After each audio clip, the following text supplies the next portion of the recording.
One of the things my dear friend says, Darryl Harrison, he writes, he wrote a blog article, and I want to steal it. He says, marriage is where people go to die. I was going to talk to you about that. That's on my list. So let's just talk about it now, Yeah, because he says, that comes into this whole obedience submission conversation. absolutely. Marriage is where people go to die. And I can talk about your wife, Tamika, in a kind and wonderful way. Yeah. Yes. She'll appreciate that. All right. Well, she sounds wonderful. She's a rock star and is amazing, and she puts up with me, so that's a good thing. For 30 years, right? Yes. So you've been married for 30 years, but how long have you guys known each other? 33, 35 years, somewhere in there. Yeah. We were friends for a couple of years, dated for a year, engaged for a year, then got married. So 34, 35 years. Oh, wow. That is a good long time. That's a good long time. Virgil, I don't know that I'll make it that long. I'd have to meet somebody tomorrow and marry in a second to make it that long. I will tell you, the longer we are together, the sweeter the groove. And man, it's just done nothing but get better. So yeah, we love where we are. I think that's such an inspiration. You give me hope. Yeah, praise God. Absolutely. Just so that my listeners understand, and it's so funny because this is a podcast where the majority of the audience is women, not men. And a lot of my guests recently have been men and not women, because the men are saying yes, where the women are saying, oh, I'm busy with kids and summer and all of the things. It's not that they don't want to come on. They're just overwhelmed this time of year. Yeah. But I think that the information that you're going to offer to everyone is going to be really valuable, because as women, we have sons and we have nephews and we have brothers and we have fathers and we have neighbors that we care about and friends that we care about.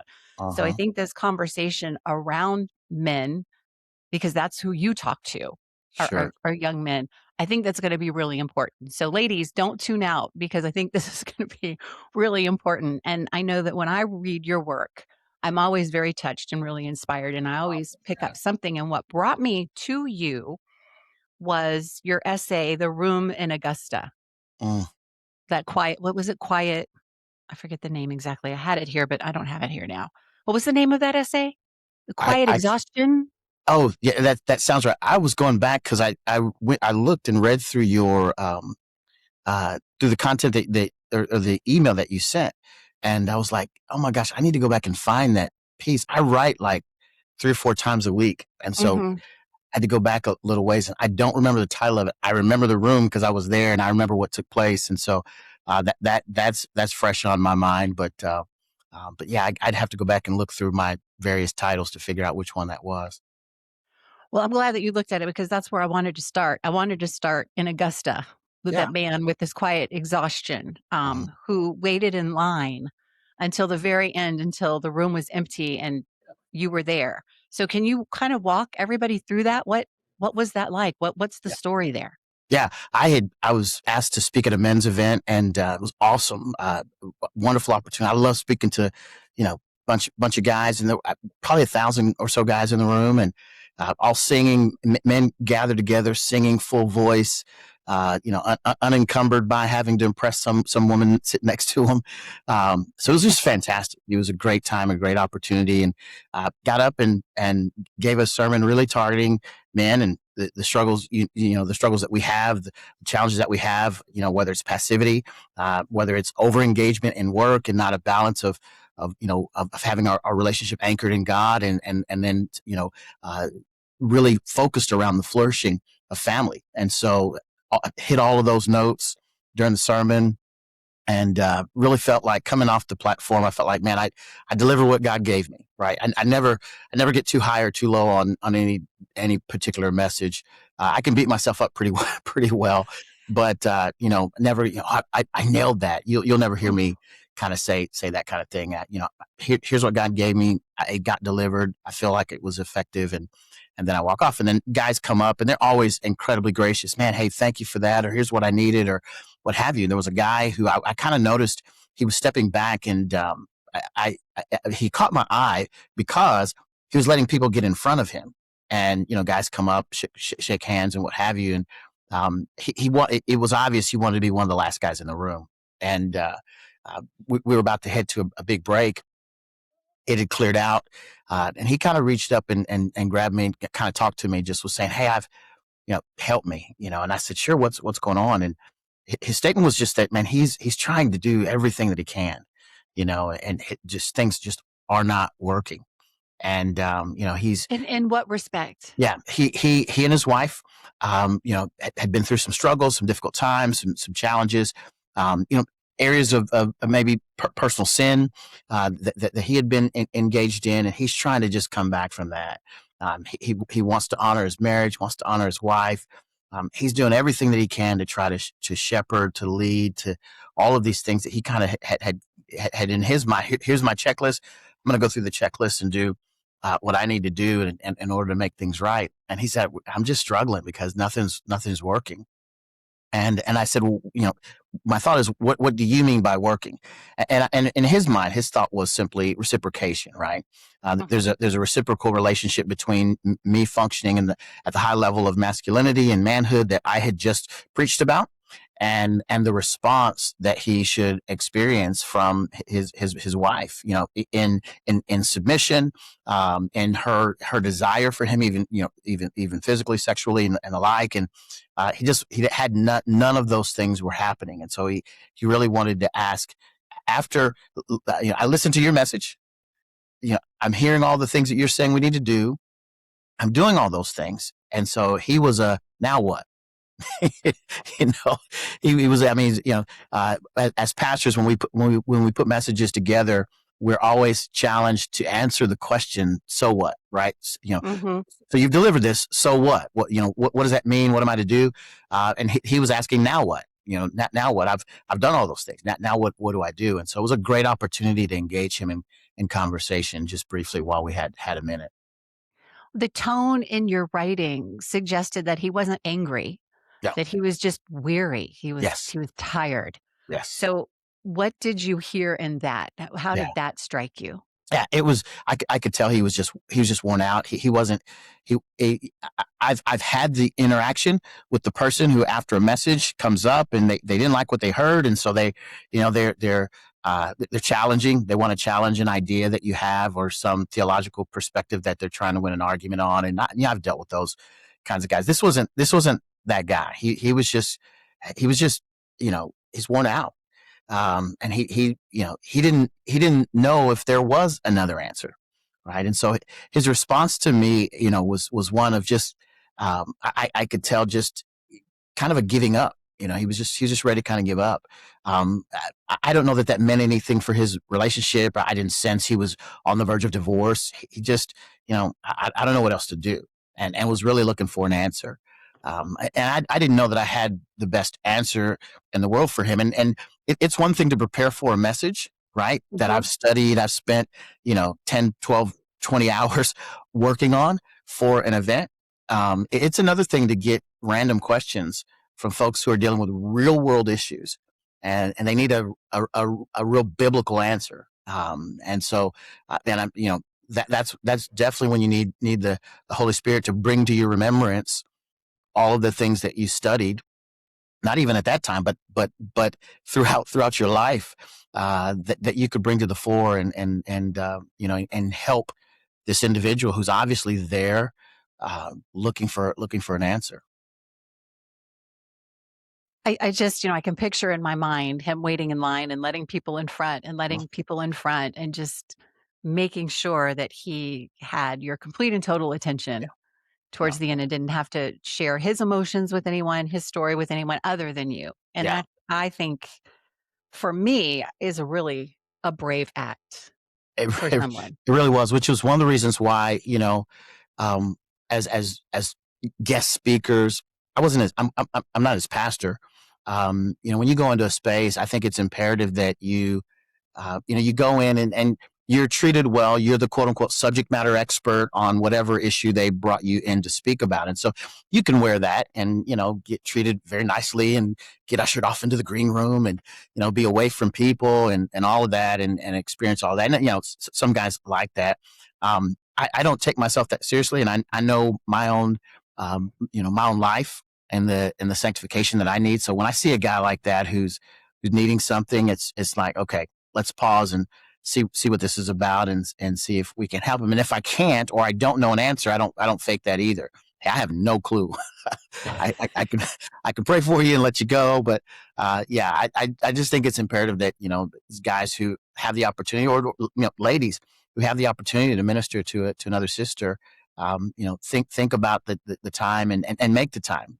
It's a relational opportunity, but also we've got to make sure we're tapping into not our personal wisdom or even our own personal life experience, but what does Scripture have to say about the issue? Because at the end of the day, that's what's going to matter most. It's not what I experienced. And so I was really wanting to make sure that whatever I delivered to him had a biblical anchor that he could go and study. So.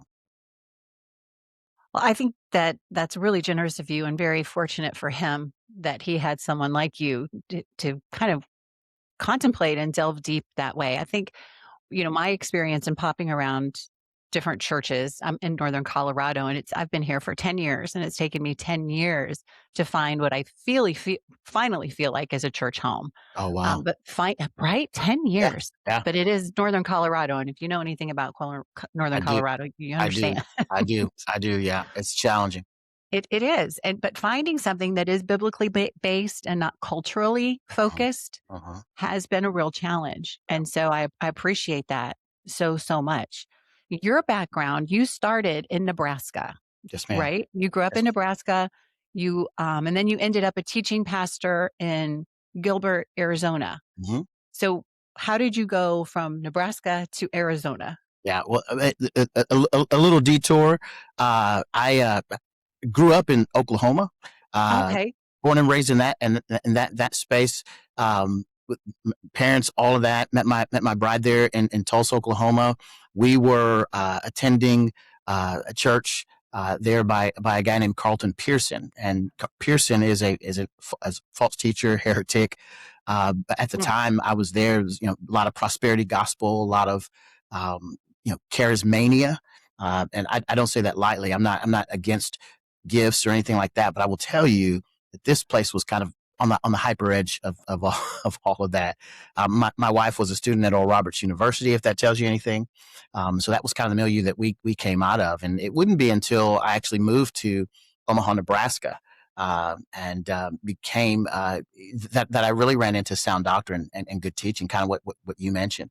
I'd grown up, Pentecostal all my life, and kind of Kojic, Church of God in Christ. So charismatic circles were very, very familiar with me, at the time. We'd moved to Nebraska, and at the time we moved there, we had 3 little ones. We had been married for a bit, and I was a pharmaceutical sales manager for a mid-sized company, but faithful church attender and all of those things.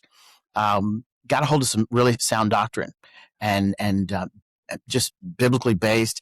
And what it forced my wife and I to do was really to go back and examine everything that we had previously studied about Scripture. Through the lens of a prosperity gospel, it was always, we worship God for what we could get, and rather than worshiping God for who He is. And so that was a difference maker. And so for us, having to go back through Scripture, unpack stuff, it was a 3-year process for us, where we did a deep dive. And during that time, I really felt a pull and a call to want to share what I'd learned with everyone else. And I was, like I said, I was in pharma sales, and financially we were doing incredibly well. I was getting more and more involved in ministry, street evangelism, jail ministry, in front of abortion mills, trying to rescue those who were being led to the slaughter. Just evangelism. My church kind of noticed just a little bit. And they said, "Hey, do you feel like there's a call to ministry on your life?" And I said, "For me, that's a no-brainer. Absolutely. However, I don't anticipate anything like that until later on in life. For me, I thought, well, I definitely need more gray hair. The fact that I have no hair doesn't help that. So I wanted to be someone who was respected, and I had no theological education and training. I, have a bachelor's degree, an MBA. I'd been in business for a decade or more, and so what I started doing in the pharma industry, you get quarterly bonus checks. I would take a bonus check, pay for my education at seminary, and then would start studying. They saw that, said, listen, we would love for you to come, and work with the church. We have a role for you. And we will pay for your theological education. And so I thought, wow, it was a real turning point for me, because where I was in my career in the pharma industry, it was, the next step really would have taken me on a whole nother trajectory from that standpoint. So this was a great kind of opportunity for me to get theologically trained and educated while working in and with a local church. And I did that. That was about 2014 or so. And loved everything I was doing. I was discipleship pastor there, finished up my theological education at Midwestern Baptist Theological Seminary, was preaching, teaching, all of that was over life groups. And then an opportunity came for me to work in kind of the area that I had cut my teeth in, which was conferences, a conference-based ministry called G3, Gospel, Grace, and Glory. Reached out to me and said, "Hey, listen, we love what you're doing." At the time, I had a podcast and was doing some writing. Would you write for us? And I said, "Absolutely." Long story short, that turned into a lengthier conversation about coming and working for G3, helping them put on their national conferences, which I did for about 4.5 years. Toward the end of that, I just felt like, man, it'd be a good opportunity for me to just get back in a local church. As my wife and I, kids are out of the house. We are, empty nesters. Every time you say that, one kid ends up popping back up in your home. So, we had a relationship with the guys who are out here in Phoenix. I had a long relationship with these incredible men who shepherd Redeemer Bible Church. They asked me to be a part of the teaching pastorate team here, which I'm doing. But they also do a lot of conferences. So I got to marry both of those things: my love and passion for teaching and pastoring and shepherding, alongside the conferences that they do here. So best of both worlds. That is quite a trajectory. And leaving a national platform like G3, typically people don't go back to a local church. They kind of continue that trajectory up. Not that coming to your local church is a down, but it is a different trajectory. Mm-hmm. And I really respect the decision that you've made, because our churches need strong leaders. Yeah. And we lose a lot of our strong leaders to international platforms, to conferences, to things like that. So it's nice, I think, for your parishioners to have that strong male role. Yeah. It's been a blessing. They I'm one of about 10 pastors here. All of them are ridiculously dynamic and gifted. I'm one of many. And the people here at Redeemer are truly blessed. A lot of these guys are theologically trained and educated through master's seminary with through John MacArthur's ministry. And so I'm amongst some great men. And so just the shepherding, the relationships that we have for and with one another, just fantastic. It's really fortunate for the people who get to experience you every week, or more often. I don't know how often you have your services. I don't know if you have Wednesdays, or you have life groups. You mentioned life groups. We got all there's if you're not theologically trained, educated, and discipled here, it's your fault. I mean, there are so many ways to get equipped here. It's unbelievable. It's unbelievable. That's wonderful that there are so many opportunities for people. Mm-hmm. I love that. I was in a Wesley group when I was a member of the Methodist Church in Fort Lauderdale. I was a Wesley group leader. And then coming out here, the church that I'm now involved with also has life groups. And it has just been,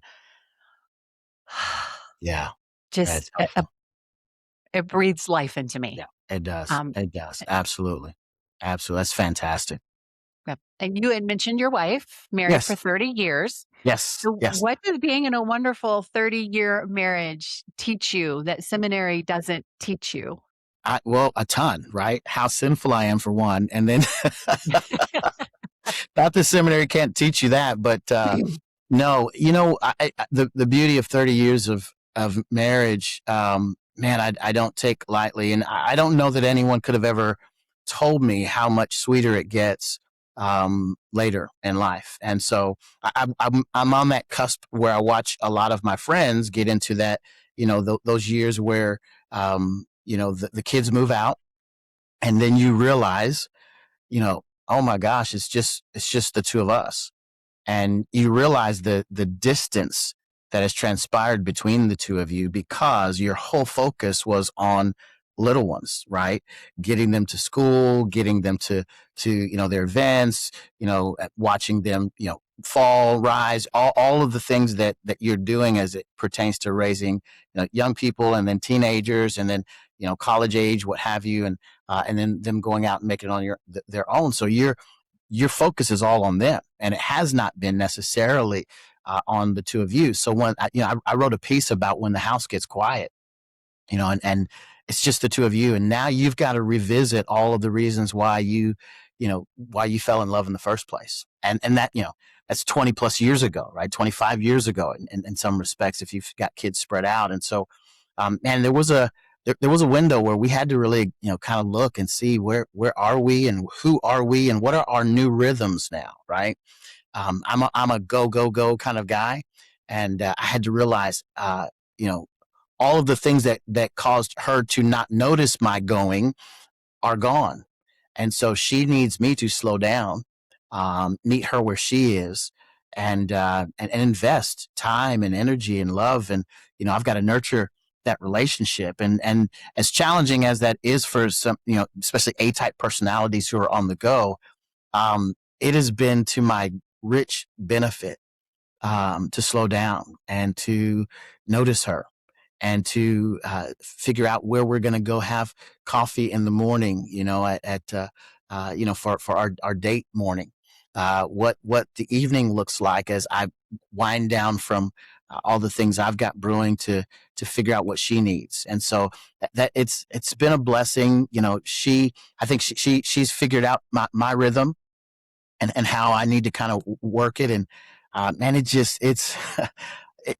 so much sweeter. It's so much richer. It's relational, right? It's physical. I don't have to worry about kids coming in the room and all of that. Right. I can walk around, do what I want to do in my own place. Right. And so, You go. You still all of got those, it, Virgil. yeah, all of those things. And so get to enjoy her, and man, it's so blessed. And so we're so fortunate. It's a blessed time. It really is. The lesson that I hear in that is really honoring your wife Uh-huh. and making sure that whatever she's feeling, if she's feeling a loss, if she's feeling a Yeah. need, if she's feeling a void, Yeah. you're ready to step into that. Oh, absolutely. Do I have that right? Yeah, it's a joy to care for her.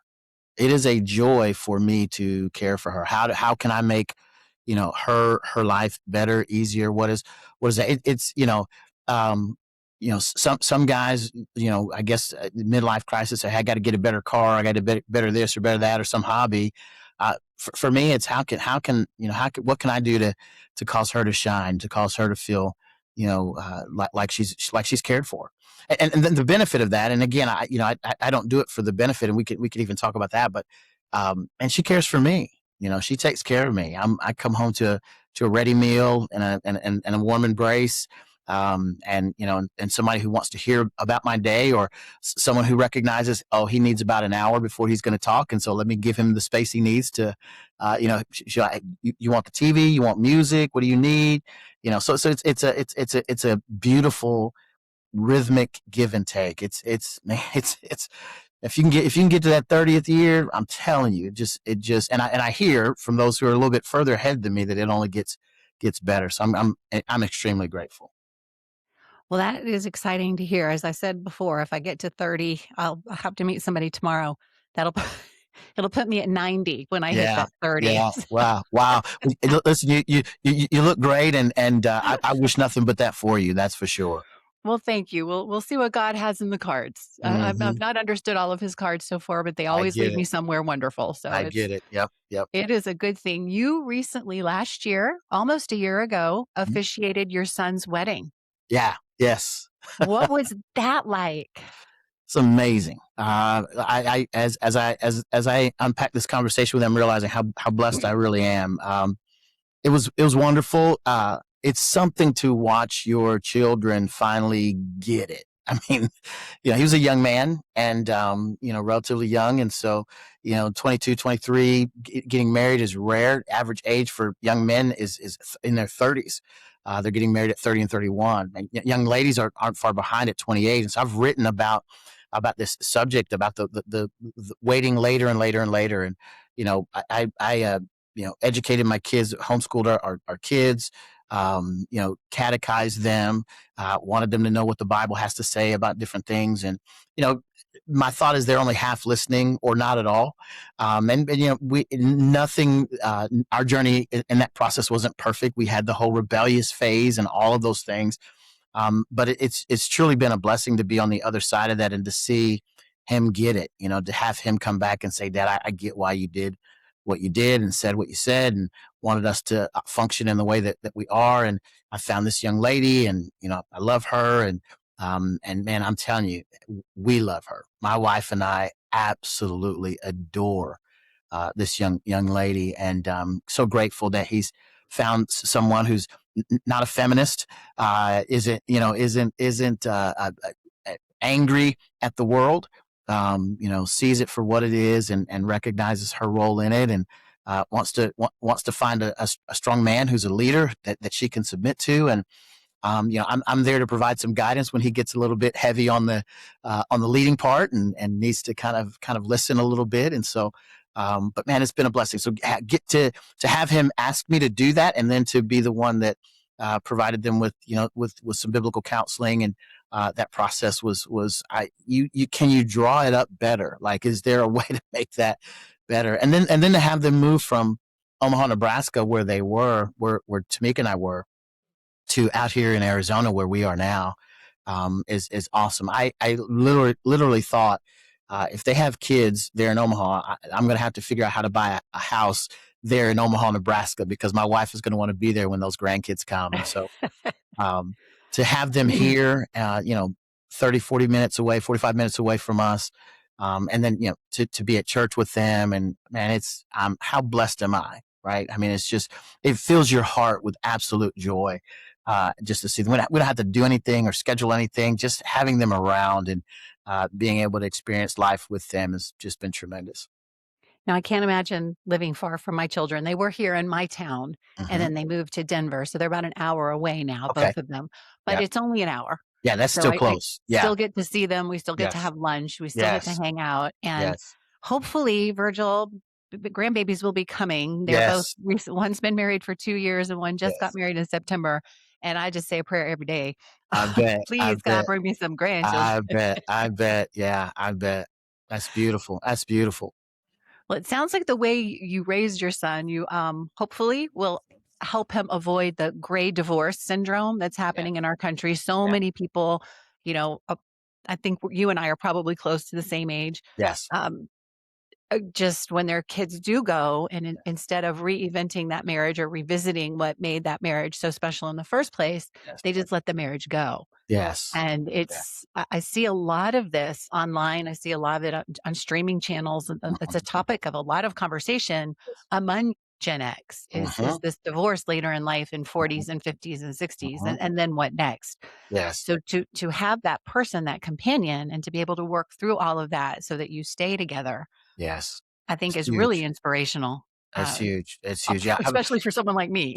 Yeah. Yeah. I hear you. I've got so many friends that I talk to that are struggling with that, or maybe behind me a couple of years, who are coming through that, and I just try to counsel them, and just just hang on and fight for it for all it's worth, because it's worth it. It really is. There are issues that come up. There's, secret sins that come up and things like that. But man, if there's any way that you can get with a good biblical counselor and work through those things, the other side of that is so worth it. It really is so worth it. And so, I just encourage it. And I was one of the things I say about that is that as a pastor, we aren't immune. Like we aren't immune from the separation. We've been focused on the church and on shepherding others, and haven't done a good job, working on our own relationships. It may not be some woman, the other woman. It may not be that, but it definitely, it's definitely the division of work. And I even had a period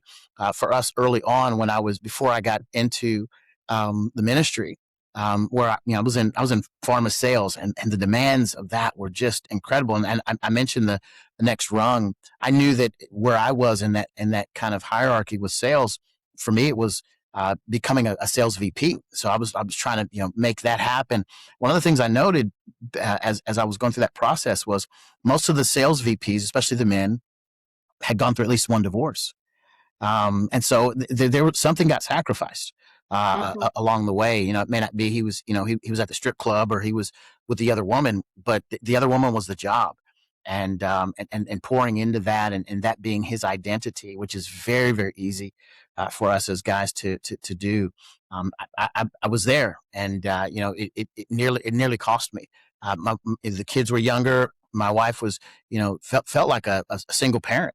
Because I was out trying to make money, and I chalked it up in my own head to, hey, I'm providing, right? And then I had to recognize provision had less to do about money, and more to do about the kind of life that we wanted to live in a God honoring way. And so, if we simply get singularly focused on the money component, we can lose ourselves and lose relationships as a result. So I'm thankful to God that He opened my eyes and allowed me to see that, and thankful for the woman that He provided, who gave me another opportunity to make things right. So that's really incredible self-awareness, because so many men are and not to be insulting, but so many men, their identity is their work, their identity is their job, and to be able to separate from that and say, hey, I have to be more than this. I have to be a husband. I have to be father. I have to be present. Well, Dee Dee, I would love to take credit for being incredibly self-aware, but I'm telling you, it had more to do with pain and pleasure. The pain of living a life separated from her was so great that it wasn't, whatever I was chasing wasn't worth being separated from her and from those kids. Nothing, no amount of money could make that make sense. And so the self-awareness came much later. Right. Looking back, hindsight being 2020, looking back, oh, that's what I was doing. But it was the pain and pleasure principle for sure that caused me to wake up. That's for sure. Well, but you did. Yes. So you do need to give yourself a little credit for that, Praise Virgil. God. Yeah, you can't just throw that up to a listen, coin toss. I credit the Lord. I credit the Lord, and I'm grateful He thumped me in the head. You got a good thing at home, you better get back to it. So that's what's up. Yeah. No, my first marriage did not survive, obviously, for very many reasons, and fault on both sides. So I don't want to completely shift everything to that horrible ex-husband of mine, because he's not horrible at all. He's a good man, and he's a good father. Praise But God. it didn't work for us. And one of the things that contributed to that, there were a couple of things, and one of them was him not being present and chasing the job, and the identity being wrapped in the job and the world, and us kind of being on our own. So it's a little sad. And then the whole leaving your family and cleaving unto your wife, that also played a big part. And any of my regular listeners know this. It's something that I'm not afraid to talk about. And then my role in that, Virgil, was I don't feel like I tried hard enough. I let it go. I gave up on him. I gave up on us. And we did go to counseling. We did all the things. Yeah. But at that point, it was in my heart, it was pretty much done. Yeah. And when a woman gets there, have given it a stronger go. Yeah. When a woman gets to, I'm done, it's a wrap. It's truly a wrap. and really the God's intervention would have to take place in her heart for it not to be over. And the only reason, Dee Dee, that I recognize that is I saw my wife getting really close to that line. And I think this is such I think this whole process that we're talking about is so normative.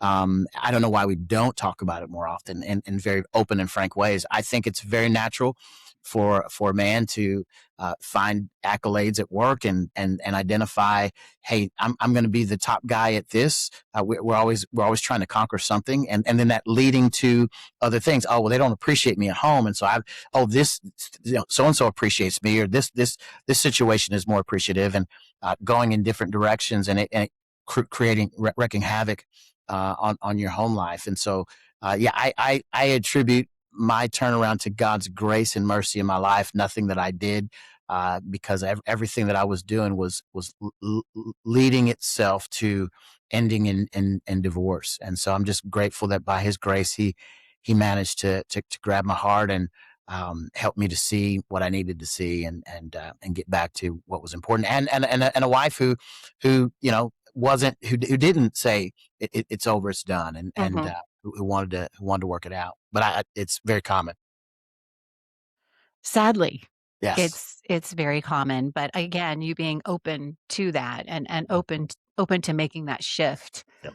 I think you're surviving these challenges and overcoming these obstacles just makes you more relatable to people. So you're not like this perfect guy with this perfect marriage, with this perfect everything saying, oh, gee, you need to be like me. You're saying, no, it's No. hard. There are struggles. I was close. I was almost there. And this is what I had to do to save it. I think that's really, I think it's important. And I think that it goes to people's heart. Yeah. Rather than someone just moralizing to them. Yeah, absolutely. I try to write that way. I try to write in a way that people see that, right? I try to be transparent about what I'm dealing with. I've been in this, church world. I've seen the guys who are kind of plastic and who look like they're the perfect guys, and more times than not, those are the guys who have the biggest falls. And they're the ones who are on the news. And I don't rejoice in any of that. It's heartbreaking to witness. And I know that every time I see that, it's a reminder, man, make sure your life is buttoned up, because, man, if it weren't for God's grace, that's you. And I hate to let people down, but I also don't try to present this facade of perfection, because I'm far from it. And I try to, in my writing, I try to at least demonstrate, hey, I'm just like you, and because I am, and I deal with the same kinds of issues, challenges, struggles. And here's what God did to help me see the error of my way, so that I can walk rightly. I do want to continue to explore kind of what's going on with men in our society and our culture today. Yeah. But before I do that, I want to rewind a little bit back to your daughter-in-law, who you adore and your wife adores and you love so much. Yes. One of the things that you said, and some of our listeners may go, what? Was she's not a feminist. No. So I want you to explain what you mean by that. I think I understand what you mean by that, but a lot of people may not understand what you mean by that. So I want to give you the floor on that one. Sure. I do talks around the country about feminism, about gender related issues, where all of this stuff came from the gender confusion that we experience in our world. And so you could call me a subject matter expert, depending upon who you listen to and all of that. But I will say this about rather than walking you through what first wave feminism, second, third, and fourth wave feminism. I've got a couple of books on it, and I'm trying to get her on here, but we'll see if she comes. I can't think of her name right now, but I will put the name of the book and her name on here, because it's right upstairs on my coffee table. Yeah, go ahead. I could walk you through that. Rather than do that, I'm just saying she's a young lady who believes in biblical submission. She's a young lady who wants to follow a man who leads. She wants to follow a strong man who leads. She finds protection. She finds her ability to express her femininity in that space, a place and space where she can feel safe and loved and cared for and nurtured and honored and all of those things. And so for the 3 years we've known her, and they got married in August. I've that's all I've ever seen of her. I recognize it because she has a fantastic relationship with her father, and with her mother. And she's trying to walk out just a faithful life that honors God and now honors her husband. And so she's everything that the culture and feminism says you should be. She should. Feminism says, hey, she should look out for number one. Well, you really don't need to get married if you're a feminist, because men aren't any good. You use them for what you need them for and discard them otherwise. Go get your education, girl, because you never know when that man's going to leave you, and he's going to leave you high and dry. Make sure you have your own account, because if he leaves you, you want to have your own money, and all the kinds of things that young women in particular are being told today and sold today. She functions and operates in totally the complete opposite. So that's kind of what I mean by she's not a feminist. Got it. Because, once upon a time, being a feminist meant equal work for equal pay. Sure. And that's pretty much what it was. First wave feminism, right? Yeah. And then it has evolved into something, for me, Mm-hmm. who considers myself a feminist, and Right. by that definition, I don't recognize today's feminism Right. at all. It doesn't fit into my life or my lifestyle. And as an unmarried independent woman, I Mm-hmm. still don't recognize it or completely understand it, Yeah. because I do believe that we were, as humans, built to be in tandem with one another and in relationship with one another. Mm-hmm. And working hard on that, as you have done and as you counsel, I think is, we won't have a society without that. Who's going to raise the babies? I mean, it's important. It's important, Mm-hmm. in my humble opinion. Yeah. So I just wanted to cover that a little bit. And you Absolutely. talked about submission. We're going to go back to that later. Sure. I've got that. It's in my notes. Gotcha. So ladies, don't bristle at that one either, because we're going to cover that one too. I promise. Yep. You're like, Dee Dee, you're letting everything go. No, we're going to talk about it. I promise. But getting back to the young men, you wrote somewhere, and I didn't write down where because I was in a hurry when I was making my notes, but you wrote about men in general, young men in general. He's not hostile. He's not dangerous. He's just absent, present in body, missing in mission. Mm. So who is this man that you're describing? Yeah, if I remember correctly, I don't remember what that came from. That sounds like a guy who's been married for a long time and is just really going through the motions and can really find himself separated from his wife. The separation, the distance that takes place as a result of of being there but not. I'll use myself as an example and talk about when I was in pharmaceutical sales. I was on the road 4 out of the 5 days of a week. That's a lot, Virgil. It's a lot. It's a lot. Three weeks out of 4 in a month, I was out of pocket. And when I was home, I wasn't there. When I was home, I was thinking about what's the next sale? How can I get to? I've got a $5 million quota. How can I make that happen?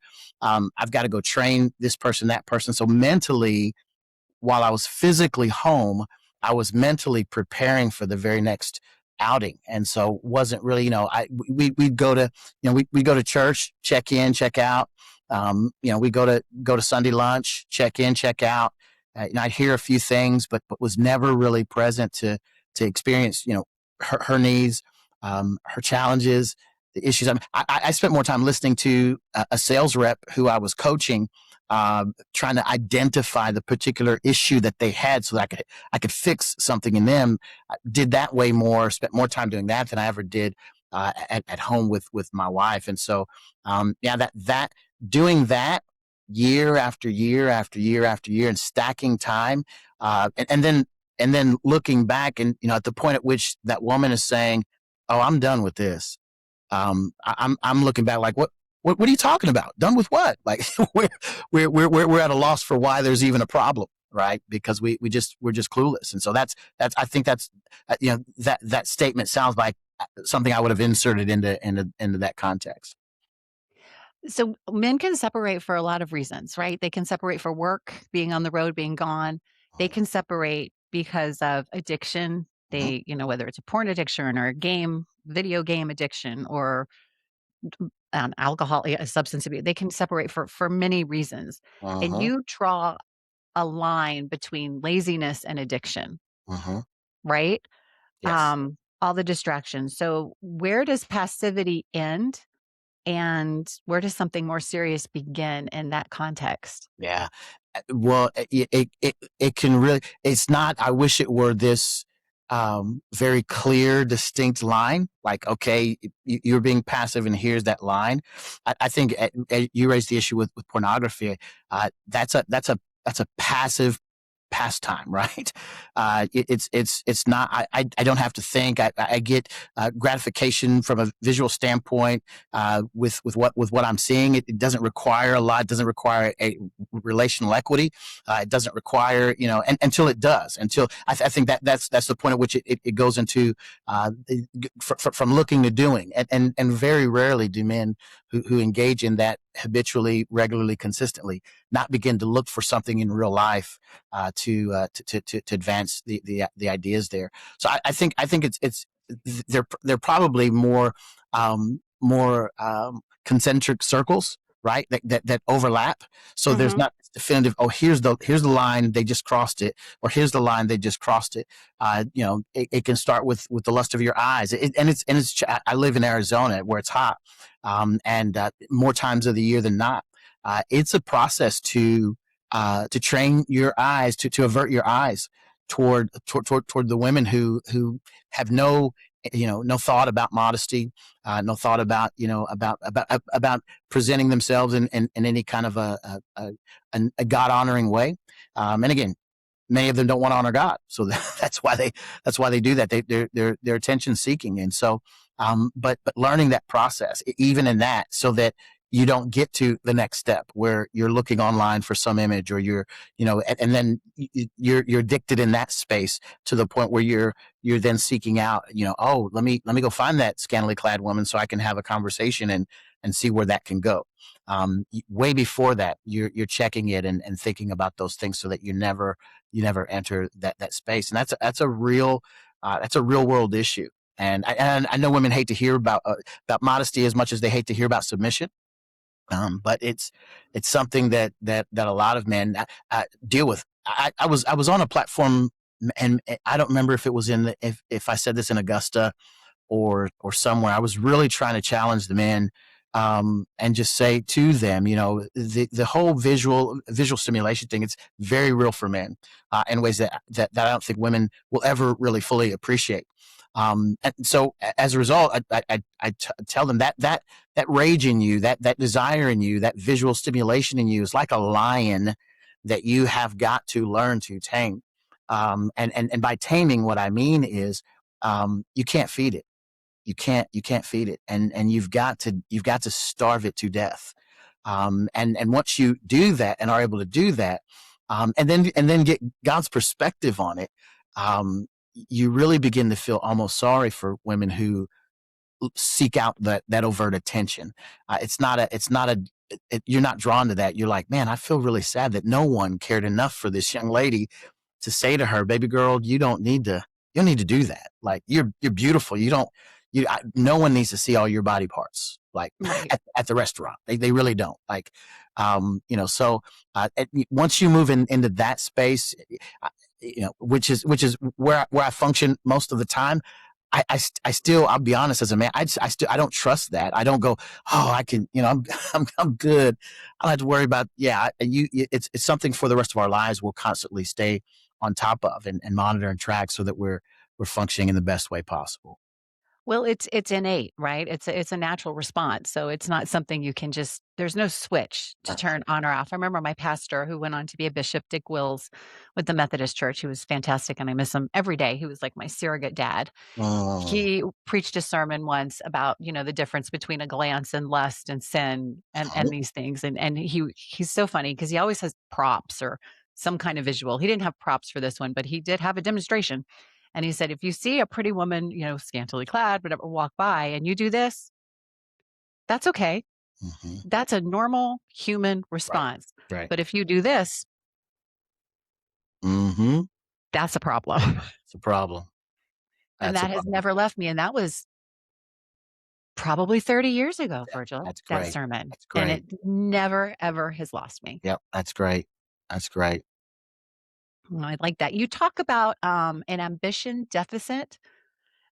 not necessarily being primarily laziness, but the absence of holy ambition. Mm, So, what's the difference between regular ambition and holy ambition? yeah, that's really really good. If I wrote that down, I need to put that somewhere else and use that again later on. But I, I, I I'd say for me, where I am and in the pursuit of more of a holy ambition is waking up every day thinking about what is going to honor God in the best way possible. That when someone sees me doing it or experiences something I've written, something I've said, a podcast I've done, a sermon I've delivered, an interaction that we had, that it first honored God. In fact, 1 Peter 3:15 and 16, the text starts out by saying, "Honor Christ the Lord as holy."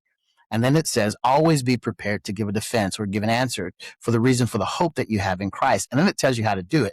Do so with gentleness and respect. Holy ambition has a desire to first honor Christ the Lord as holy. And then secondarily, to always be prepared to give a response, to give an answer to whatever the issue of life is in a way that's going to honor God, that first component. And then doing that with gentleness, not with the ambition of it's about me or let me beat my chest because I've got the right answer, but Hmm. doing it in a gentle way, in a respectful way, but in a truth telling way. The text goes on in verse 16 to say that even if you do that in this way, that there are going to be people who revile you, people who say false things about you, so I mean, even Jesus, the most loving human being on the earth, right, the God man, they crucified him for the truth he told. Do we think we're going to be any better off by telling the truth? But if we're doing that in a holy, ambitious way, honor Christ the Lord is holy, always being prepared to provide an answer to those who ask questions, doing so with gentleness and respect, even when they'll revile us, they'll be false in their accusation about us because we've done what's right, just, and true. So yeah, I think about that daily. The older I get, the more I think that my days in front of me are shorter than the days behind. I think about the fact that there will be one day when I will go and give an account to the creator of the universe for the life that I've lived.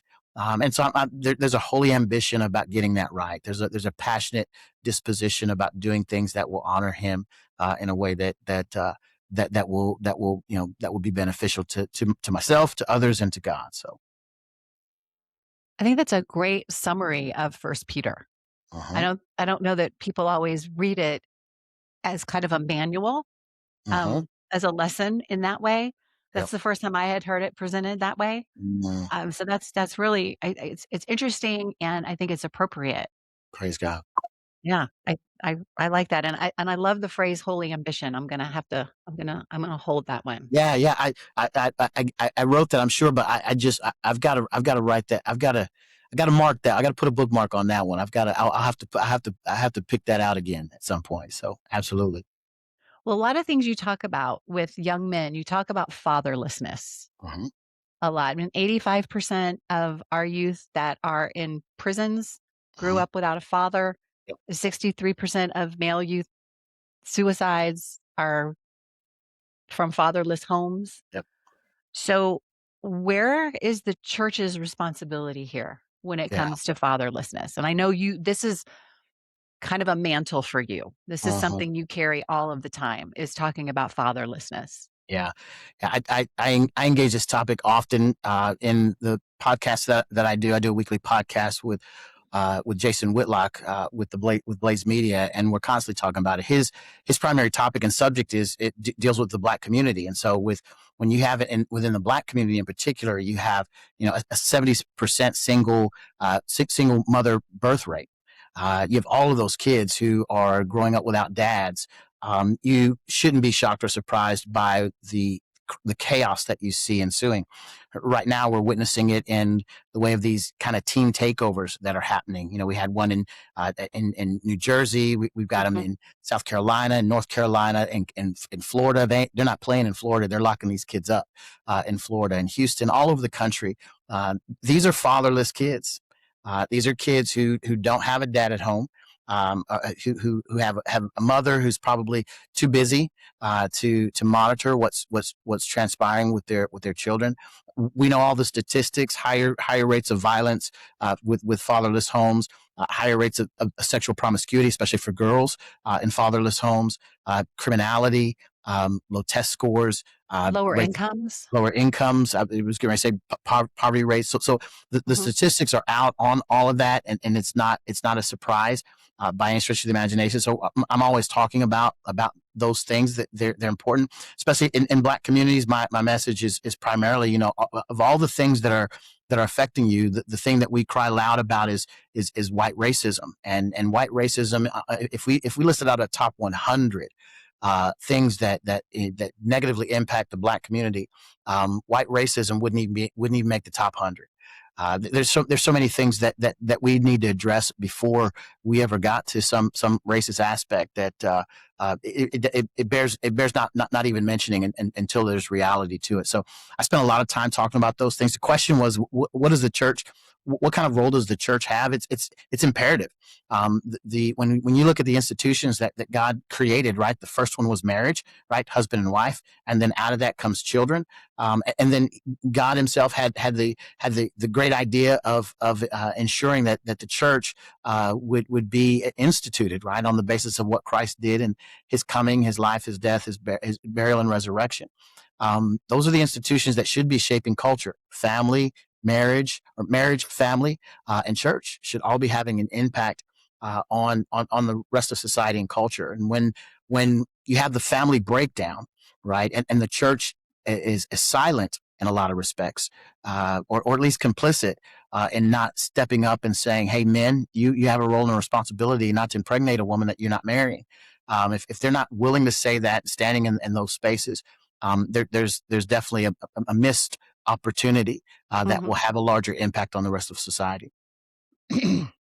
No, I think it's our churches, again, as I said earlier, we've become much too culturally focused and not as biblically focused, because people are afraid of those culture issues and they don't want to lose their flock. Yep. And that is a personal frustration of Yep. mine. Talk about pet peeves. Yep. That's definitely right up there for me. I have a lot of Black friends. I have a lot of Black male friends, married. No, nothing weird. Not trying to steal anybody's husband, but and they're all very intelligent, intellectual, well-spoken, successful men. And every single one of them grew up with a father in the home. And the Black men that I know, who I got them as children. I was a guardian ad litem. I worked in the foster care system. I worked in church ministry with homeless families. So the Black men that I know who are really struggling, they were children when I met them, kids, teens, and now they're adults and they're still really struggling. And they grew up without a father in the home. So it's just a really, in my personal experience, it's just a very obvious difference between the same segment of population. And these are American Black men I'm talking. I'm not talking about Haitians. I'm not talking about Jamaicans. I'm not talking about Africa. I'm talking about men born and raised in the United States. Absolutely. Because there is a difference in the Black community. So I don't want to muddy those waters. I'm always really careful not to muddy those waters. Well, one is Jamaican, but still his parents were married and he grew up and was in the United States. So I consider him more American than not. And just one of my closest friends. I love him so much. Great. But no, they all came from intact families, my successful Black male friends. And I just did a podcast last week, Virgil, with a young woman. Well, she's in her 40s now. I consider that young because I'm not in my 40s anymore. Right. But I met her when she was 13. She was my very first guardian ad litem child. Oh, wow. From a mother with addiction. And this will all be out by the time this posts, so it won't be a big surprise. But it posts tomorrow, actually. And no father in the house. And what this poor young woman went through, both as a teenager and as a young woman, her life has it's been really challenging and incredibly difficult. And she's just now kind of getting a grip on things and turning it all around. Yeah.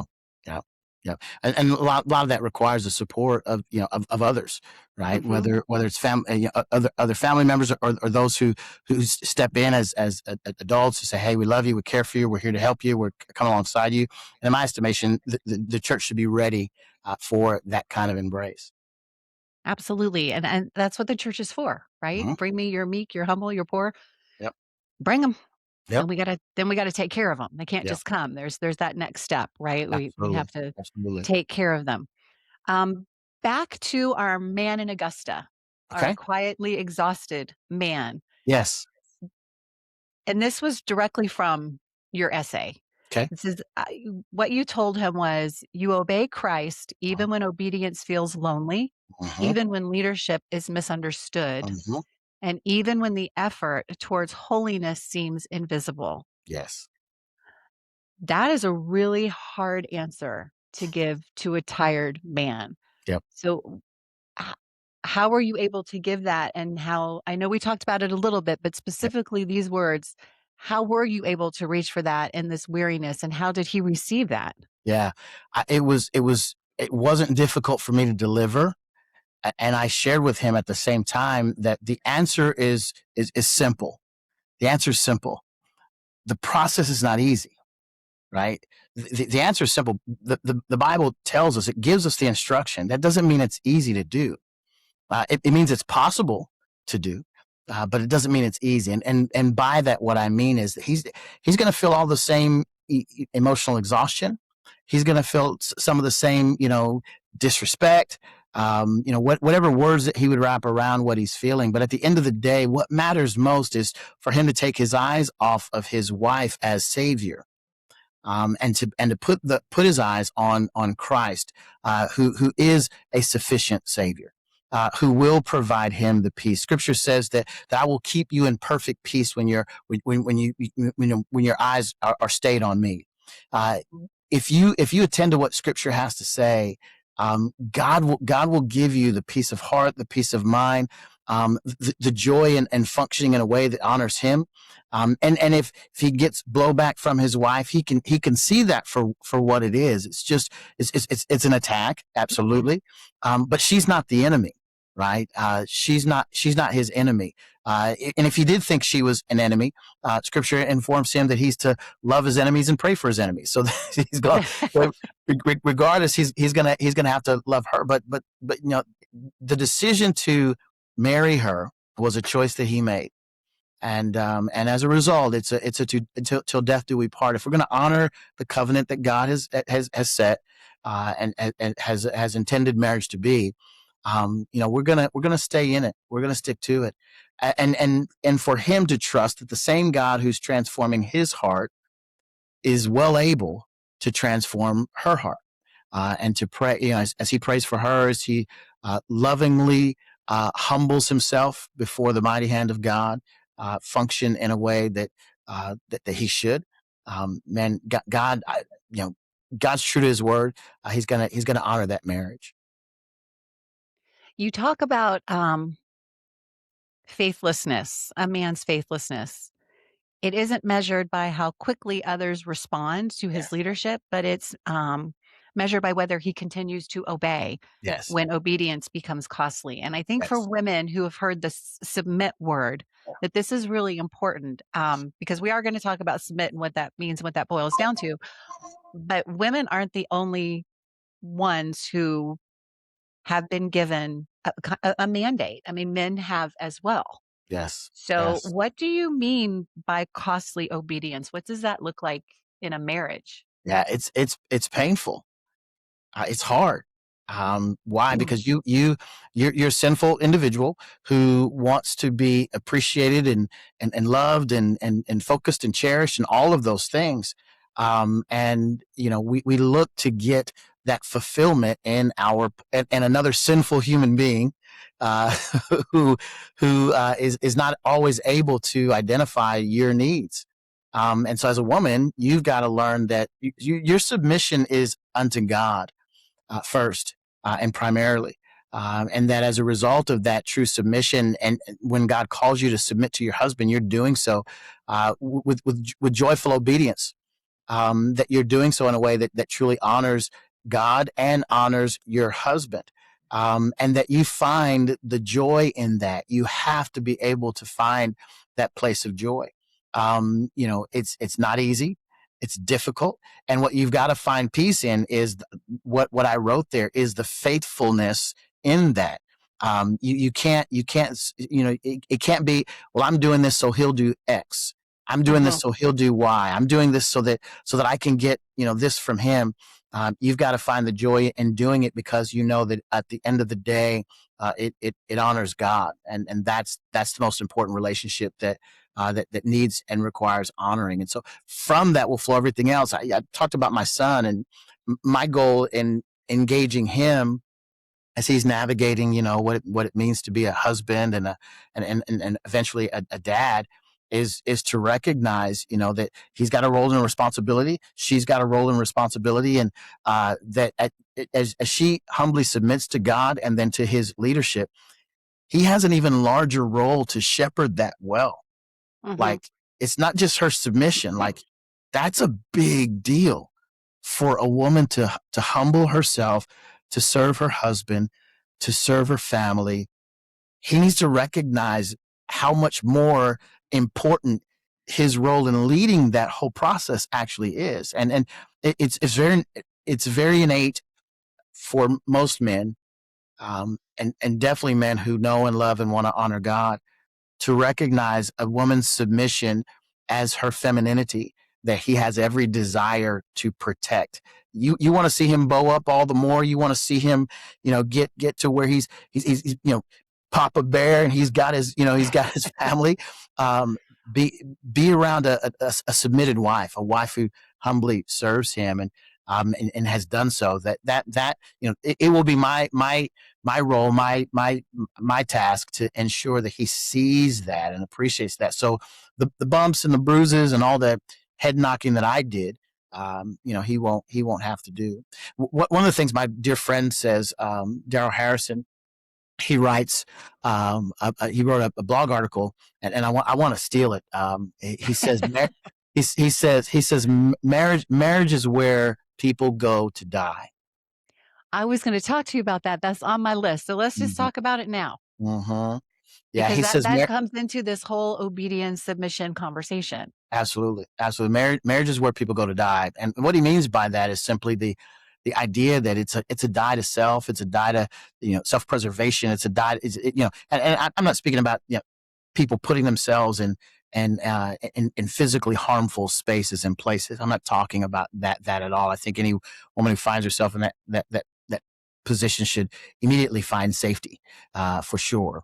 But from a standpoint of what marriage looks like, we have this kind of fairy tale dream of happily ever after, the white picket fence, and the 2.3 children, and all of that. And actually, it's the place where we go and learn self-sacrifice. We learn what it means to walk through sanctification. I learn about my pride and how it needs to die. I learn about my ego that needs to die. I learn about my lack of desire to be provider, to be protector, and that needs to die. And so, and as a woman comes in and she's been feminized by the culture to the degree that ladies have today, she recognizes that she has a role and a responsibility to her husband, first, to his leadership, to support him, and to care for her children, and to have a love for that, right? Rather than what we have current day, which is most women who don't have no desire for kids or for home life or for anything, and want to just kind of go conquer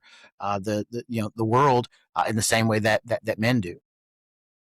So you mentioned marriage as a covenant, and in the Bible, the Bible talks about marriage as a covenant, and you distinguish a lot between covenants and contracts. So where do you draw a line between a marriage contract and marriage covenant? Yeah, because I think there's a real difference there that needs to be distinguished. Voice needs to be put to that. Yeah. A contract is something that you can kind of get into and get out of, right? It's a legal document. It says, I do this, you do that, right? Here's how I function, here's how you function. A covenant is something you don't look to get out of, right? A lot of these, it makes me laugh, these prenuptial agreements and all of these things.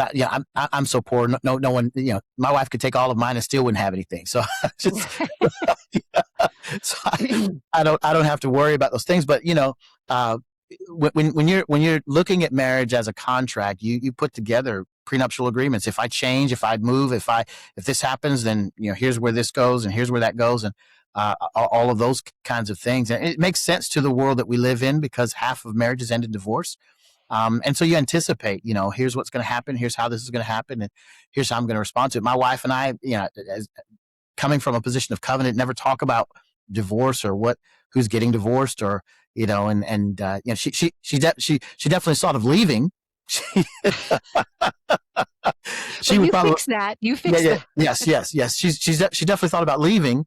And may still from time to time. I guess I'm only joking, but even in that, divorce is not an option. We're covenanted to one another. We are till death do we part. My goal in that is to make sure that I don't do anything so drastic that causes her to feel like she's got to do something outside of that. And for the wife, the same thing. A lot of times I think women go in with rose-colored glasses thinking I can change him. I can make him different. And no, you really can't. No, you really can't. You really cannot. He really is who he really is. Mm-hmm. And he is that person when no one's looking. And that's the truest form of who he is. And so, he trusts you with that. And, you need to honor that. But at the same time, you need to be in a position where you've got other women around you that you can talk with and who are married, right? Who can tell you the heartbreak that they've gone through, the challenges that they've gone through and how they've overcome those things. So in an effort to stay married, right? A lot of women get advice from people who, their lives don't reflect what they ultimately want to live out. And any old body will do. And when you do that, it's a challenging problem. You're getting wisdom from, or what you think to be wisdom, from women who are not married, who don't want to be married, don't think anything that they ever did to create a divorce was wrong on their part. It was all the other guy, and that's not wisdom. Biblical wisdom is sound. It puts your feet on the solid ground of God's word, and from there you're able to stand. It's funny, I can't remember the name of the article right now, but I was reading an article on anxiety recently. Mm-hmm. It's probably in Substack because that's my go-to for just Mm-hmm. about everything. Mm-hmm. And it was giving all of these steps on how to reduce your anxiety, reduce your anxiety level. Maybe you saw it. And somebody commented on that and said, wow, gee, this really sounds familiar. And they quoted a book from the Bible that gave all of the exact same steps that the psychologist is giving online in a completely secular way. And I have no issue with you giving advice in a secular way. That's not my point. The point for me is that, sometimes people will scoff at the Bible as make believe, imaginary, not real, allegory. And you believe what you want to believe. However, if you look at it as a manual for life, it's pretty much spot on, that New Testament. Absolutely. Especially when you see a secular psychologist listing all of the things that are exactly the biblical principles. Absolutely. It's spot on.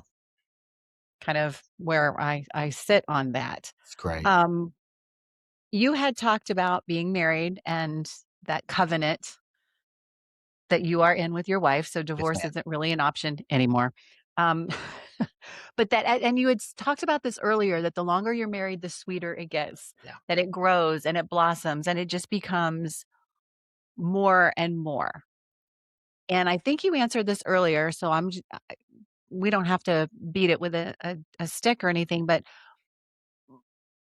what I heard you say and what stuck with me is that your responsibility in that is to make sure that you are reading your wife well and reading her signs and her signals and what she needs, and being man enough to obey what God is telling you to do when it comes to honoring her and respecting her, and to pull back from things that may matter to you so that you can tend to your wife the way that a husband is supposed to tend to their wife. Proper care of her enables me, strengthens me to go do what I do really well. The other thing about it is what God has truly given me over time is a joy in it. I enjoy seeing her cared for, putting her in the car, opening the door for her, and making sure that she's carried into a space with honor and grace and dignity. I was a pastor at a church in Omaha, Nebraska. And I remember watching this older couple. I was the discipleship pastor, and we had tons of Sunday school classes. I remember this older couple. They had to be late 80s, Oh, wow. and had been married, gosh, 50 plus years or so. And she was very frail, all of maybe 110 pounds sopping wet, just had kind of a cane. He was a smaller framed man as well. She was crouched over, walked really, really slowly. I remember this man opening the door for his wife. I remember him with his arm around her, or holding her hand as they walked to class together. And then him pulling out her chair as a result, and him making sure that she sat before he did, and then him sitting down. And I remember their faces. I remember their joy for coming in and hearing God's word preached. And I thought, how beautiful. Every time I saw them, I thought, how beautiful is that? It made a mark on me that I will not forget. And it was from that point onward that I just thought, why wait till I'm 90? I need to start practicing now. you know 100%. Yeah, so I'm the guy who opens the car door for her. I get out first and get around and open that for her. And my thought was, man, if any young man catches a glimpse of me honoring my wife like that, and it leaves a mark in his head to do the same, that's a big win. But more than that, man, and she feels like the queen, and it's a joy to do those small things for Hmm. her that make her feel special. I'm a Southern girl. I'm from North Florida originally, and my Mhm. father always told me that I was never ever to go on a second date with a man who did not open my car door, who did not pull out my chair, who did not Mhm. old the door, because Nope. if he couldn't manage the simplest of things, Yes. what Yeah. else in life could he not manage? Absolutely, absolutely. I told that to my sons, and my younger son was dating a young lady, and she was floored by the fact that he did that. Like they're so out of practice for that now, and the boys, if I'm not there, they do that for their mother, and so those are the kinds of things you want to teach and instill, so that you give it to the next generation, right? You share those ideas with them, and that they can honor the young lady that they're with, and honor God at the same time. So And I think a little grace to men of current culture days, young men of current culture days, because it's hard for them. They are often insulted when they do those things. Oh, I can open my own door. Oh, I can do this on my own, do that on my own. And ladies, it's not about being helpless. Of Mhm. course, we can open our own door. Right. That's we can pull out our own chair. Sure. But it's about respect. Yes. It's about a man showing respect for you. It's not about helplessness. And I think we talk about that second wave feminism, that's kind of gotten in the way of gallantry. And then Yes. men are afraid to be gallant and are afraid to be gentlemen because they get called out on it and they are insulted, so they back away from it. Yeah. So I've what would you say to men who say, "Oh, I try that, but Yeah. I, I've I told get insulted." I'll tell you. I'll tell you what I told my sons. If that happens, kind of like what you were instructed, don't go on the second date without. I told my sons, don't go if she's saying that, bro. Don't. You do not go on the second date. Two rules. If she's got all that mouth on something that kind of generous, imagine what that's going to turn into when there's really something serious going on. And so that will not provide peace in your home by any stretch of the imagination. So definitely don't. The other thing that I do is, if a girl is scantily clad, and she's coming out in some onesie where everyone is seeing not just the curvature of her body, but other parts of her body Well, that they don't need to see, run from that young lady. Run, because if she needs that much attention from other men, you will never be enough. You will never be enough. And so they got the message. and it's sad, but it's true. And often when we see young women put themselves in those circumstances, my heart does break because it tells me that they didn't have Right. the father that they needed Yep. in the house Yep. to let them feel that love and to let them grow that confidence in Yep. themselves. Yep. And they're always seeking it. And so that's, as a woman, very hard for me to see. Yeah. It's not something that makes me angry, but it No. does, it makes me It sad and it makes me curious. that's kind of what I feel is as I'm getting into the years where we're expecting grandchildren. Uh, I guess I'm an old fuddy duddy, and I just it makes me sad to see. I'm just and here's the crazy part as well. Um, when I see a young lady who is beautiful and has framed her face and has cared for her body and has something wonderful to I always want to extend a little bit of extra time and just, hey, you look fantastic today, or that that outfit looks fantastic on you, when they're dressed modestly. It allows for men to notice and be appropriate in their compliments. If yeah, I couldn't say that some girl in some onesie, like, that's insane. But when I see a young girl who's taken the time to, to care for herself and to present herself in the most feminine way, I try to, my wife and I both, oh, that looks fantastic. My wife is, I mean, I can't get from A to B without her giving, 100 compliments to people as she walks by. And so that's kind of a part of the process as well for us. Well, good for her. Mhm. She sounds charming.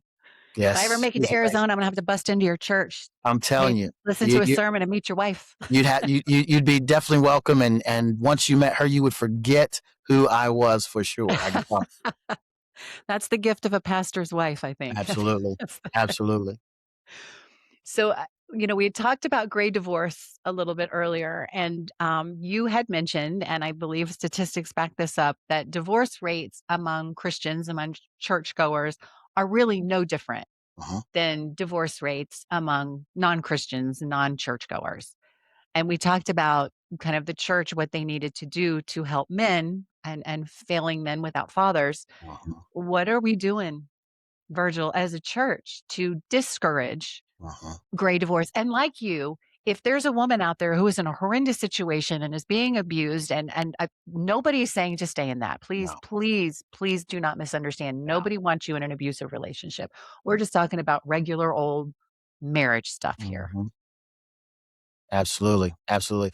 Now, I think the church has a role of responsibility. I know what we do here. We've got a marriage ministry here. We've got counseling here. We've got, folks who can come in and connect in a wide range of different ways. Men who can be trained, educated theologically. We even have a seminary here. So our church, we're incredibly blessed to have a wide range of ways that men can have their lives shaped, formed, discipled, so that they walk in a God honoring way. And the same for women. And we've got women's events, women's discipleship opportunities, and then when you meet those rough patches, they're 3 or 4 different pastors who do nothing all day but counsel couples through the process. And so we see those things time and time again. If those 3 are busy, the rest of us have, we'll make the time to ensure that the marriages that we're responsible for providing shepherding oversight for are cared for properly. But there are a lot of churches that our church is a large church. A lot of churches are very small. The average church in America is less than 250 people at the church. And so, when you run into that, it becomes difficult for pastors to meet all of those needs. But man, you've got to care enough about it to seek out help. We at this church in particular counsel people who are not a part of our church. If folks come here and they're a member of another church, perhaps the church is too small, they're concerned about them being known, and word getting out, and want some anonymity. We open our doors for that, to provide that for them so that they can get the counseling help that they need. That's a great service to provide. Our church did that too. I mean, when I tell you, my ex-husband and I did all the things we did. Counseling, we did um, pastoral counseling, we did individual counseling, we even did divorce counseling when we decided it wasn't going to work. We also Wow. decided that our divorce counselor, who's a Christian counselor, had he been our marriage counselor, our marriage might have survived. He was Wow. fantastic. But by the time we got to him, Hmm. we were both kind of done at that point, Yeah. Yeah. which Yeah. is a shame we didn't have him. in the very beginning. But Yeah. what can you do? You can only move Yeah. forward. Do you see any difference in denominations when it comes to marriage rates, or is that pretty flat? No, that's pretty much across the board. What the mechanism for testing that is just asking folks, you know, they have a relationship with God. How often do they go to church? And so they don't really they don't normally do deep dives into you know, which denomination or that kind of thing. I'm sure that information is probably out there somewhere, but I'd be shocked if it's if there were any differences across denominational lines. Yeah, I hadn't noticed any myself. I just thought maybe you had some insight that I didn't, and I did not do a deep dive on that. I just I just didn't. All right, let's dig into this submission thing in Okay. Ephesians 5 because I Yeah. know people are asking. Uh-huh. I agree with you completely that things have gone wrong for men, that they haven't gotten the support that they need, or they don't have the fathers in the home. They don't have, and if they have a father in the home, it might not be somebody who's always present and Uh-huh. being that role model that they need. Um, and I agree that our churches have kind of taken a more cultural path, as we talked about, as opposed to a more biblical path, and that is failing young men as well. Which there's a huge, maybe huge is the wrong word, but a large increase in young men returning to church, especially the Orthodox Catholic Church, Uh-huh. which is really surprising to me. But I think it's because it's so structured, and Uh-huh. again, it's that there's a there's our steps to follow, and so it's easy for them. So I see that resurgence as a real positive thing. Uh-huh. But I do want to talk more about the whole submission framework. Um, because I know people listening are going to have questions about that because you hear the word submission Yeah. and a lot of people's minds, not everyone, but in a lot of people's minds, that means doormat. That means somebody can walk all over them, that they don't have the right to have a voice in the Uh-huh. relationship. And I'm sure that is not what you mean, especially by hearing you talk about a husband's role in a marriage. But Ephesians does call wives to submit. Uh-huh. Um, so you say that this is not cultural or contextual, but it's by design, right? It's by God's holy design. So again, I know we touched on this a little bit, but let's take a deeper dive into that. What does that mean? And I would it in context for men and women, because women aren't the only ones called to submit in a Right. marriage. Right. And I think that's an important distinction and something that people fail to recognize when they hear that word submit. Yeah. Yeah. You know, when I think about submission, it's not doormat, right? It's not walk on. It's not. I don't have a voice. It's a submission to leadership, right? It's a submit.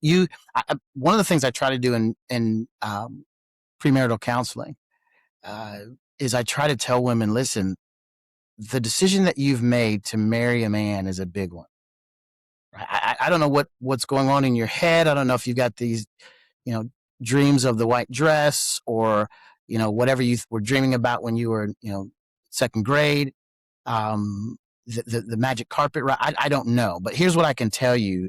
There's a biblical role and responsibility that a man has, and a biblical role and responsibility that a woman has, and for her, it's God honoring submission to the man that she chose to marry. It's not submission to every man. You know, it's submission to the man you married. So the question that you have to ask yourself early on is this a man? Not is he cute? Is he hot? Do I get butterflies? Do I, you know, not, you know, can he buy me the ring I want? Can he get the dress I want? Are we going to travel the world? No. It's, am I willing to submit myself to his ongoing leadership for life? Right? That's the question that you have to ask yourself. And I tell that to my daughter. I've got a girl. I've mentioned my boys. I've got a daughter, and so you know I try to coach her. Listen, this is whoever you choose, and he's not going to be perfect and all of that. But man, you want to see uh, a a pattern of his submission to God's word, his submission to the things of God, his desire to pursue Christ. Why? Because only in that can you find the safety you need in this submitted role that you're choosing for yourself to place yourself under. And if submission is antithetical to everything that who you are, then don't find a marriage. Don't, you know, um, you know, women have no problem most women, many women, have no problem submitting to a boss on the job. Why? Well, because they're paying you a salary, a wage, right? So if he asks you to do something, you're going to do it. You don't bristle, you don't pass out, you don't fall apart because your boss asked you to do something. If you're a member at a church and your pastor's leading in a specific direction, you follow that lead. And that's the same is true in marriage. Now the difference is proximity, right? And the amount of time that you're spending with this human being who you now know as sinful. You may or may not know how sinful your boss is. You definitely don't know, or maybe don't have access to how sinful your boss is. But this sinful human being who you sleep next to every day, you know him. You know what he's about. But making the decision, even in spite of that, to submit is important. And I look at the example of Christ, who submitted unto the point of death, even death on a cross. Right. Mm-hmm. Women have a role and a responsibility. Submission is a part of it. It's not a doormat. It's not you're not to be someone's battering ram or anything like that, but someone who you joyfully have joined yourself with for the purpose of watching how they're going to shape and transform both of your lives moving forward. And for men, that's a tremendous responsibility. As a man, I receiving my wife's submission means I've got to know what in the freaking world I'm doing. Uh-huh. I'd better go ask some questions. I'd better, and not just of others, but of her, right? I need to find out what are you thinking? How are we? I have an idea for how to navigate this. What are you thinking? And recognizing that once that decision is made, she's going to be right there to support that and to walk that out. But this antagonistic relationship, this dichotomy between, he wants to go left and she wants to go right, and she doesn't want to submit because that's for the birds. You're together in covenant, building a life together, and so you need to think about the ways in which those things are going to coincide, and you're going to function in a way that is beneficial for both of you. And if a husband's doing it right, he wants I want the best for my wife. I want her, she the other day, I'll give you this brief example. She may kill me for having shared this with you. She where we live, beautiful area, beautiful space. We've got all these shops and things that are coming in. There's a brand new Pilates deal that's just down the way where we are.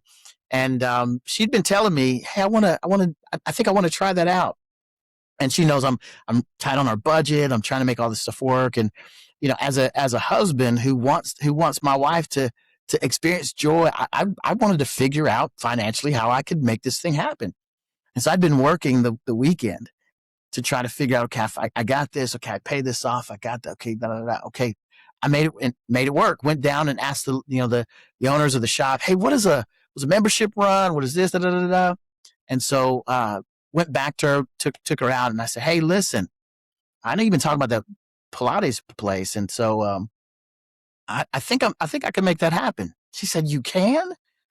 I said, yeah, I think I can make that happen. And she was so shocked. She began walking it back. Well, I don't know. I don't know if I want to. And I said, give it a try. 90 days, see if you like it. If you don't, no big deal, no harm, no foul. But her ongoing submission to our budget, to our finances, to wanting to honor that, she's, hey, let me just submit this idea to you. If we can do it, we can do it. What does that do? That makes me want to figure it out for her. Mm-hmm. And then wants to honor her. And then what's interesting is, when she's receiving that, it's one of those things where she's like, well, I'm not sure. And if she decides to, fine. If she doesn't, that's fine. But she knows that she's married to a man who wants to do for her. And so in that, it's an ongoing process of, humble submission. Again, lighthearted way to provide an example of it. But that's, that's where we are in life. That's the stage of life we're in, kind of what we've got going on. So. Well, I think it's a perfect example and a great illustration because it's not this heavy-handed submission thing. One of the things that has helped me understand this and kind of reconcile all of this, because, as a 21st century woman, this goes against everything that we've been taught culturally, right? Right. So you're like, okay, how does this work in my brain? How do I make this work? And I am I'm a fact finder person. I'm a research person. It's what I do. It's what I love. It's a nerdy, geeky habit of mine. But going back in time to ancient Rome and you looking up, the Greek word for Uh-huh. submission, which Uh-huh. isn't the same as our word for submission. It's how it's translated, but it's not like the same word. And Uh-huh. it was originally a military term Military term. Yep. to put the troops together. So you had Yep. a hierarchy and you had leadership. And in non-military terms, Mhm. it it was more a voluntary Yes. attitude of allowing someone to lead you. So I think the way we frame it and the way we look at it and the way we understand it in modern times versus what it was back then. And, when Paul wrote that letter, he's working within the framework of the Russian, guess what's on my mind, the Roman patriarchy Sure. and the laws of the time. So Yeah. he's not inventing this law. This isn't Paul saying women No. have to submit. This is the Roman Empire Yes. saying that women have to submit and trying to work around all of this in a way that honors the law, but also honors God. And that's a really tricky spot for him to be in. Yeah. Ladies, I just want you to understand that it's not as cut and dry as people might want it to be. Absolutely. And when Paul gave divine directives to men about how to operate in a marriage, that Mhm. was kind of unheard of, right? Yes. Men do this, men honor your wives, men treat your wife as though as though she was the church, as Mhm. just putting her as you do on that pedestal and honoring her as you would honor your own body. That's what he tells men to do. So Mhm. and that was a really radical idea because men didn't do that in those days. So Right. this may seem backwards to a lot of people, but it was actually really forward Forward thinking. thinking. Yes. Yes.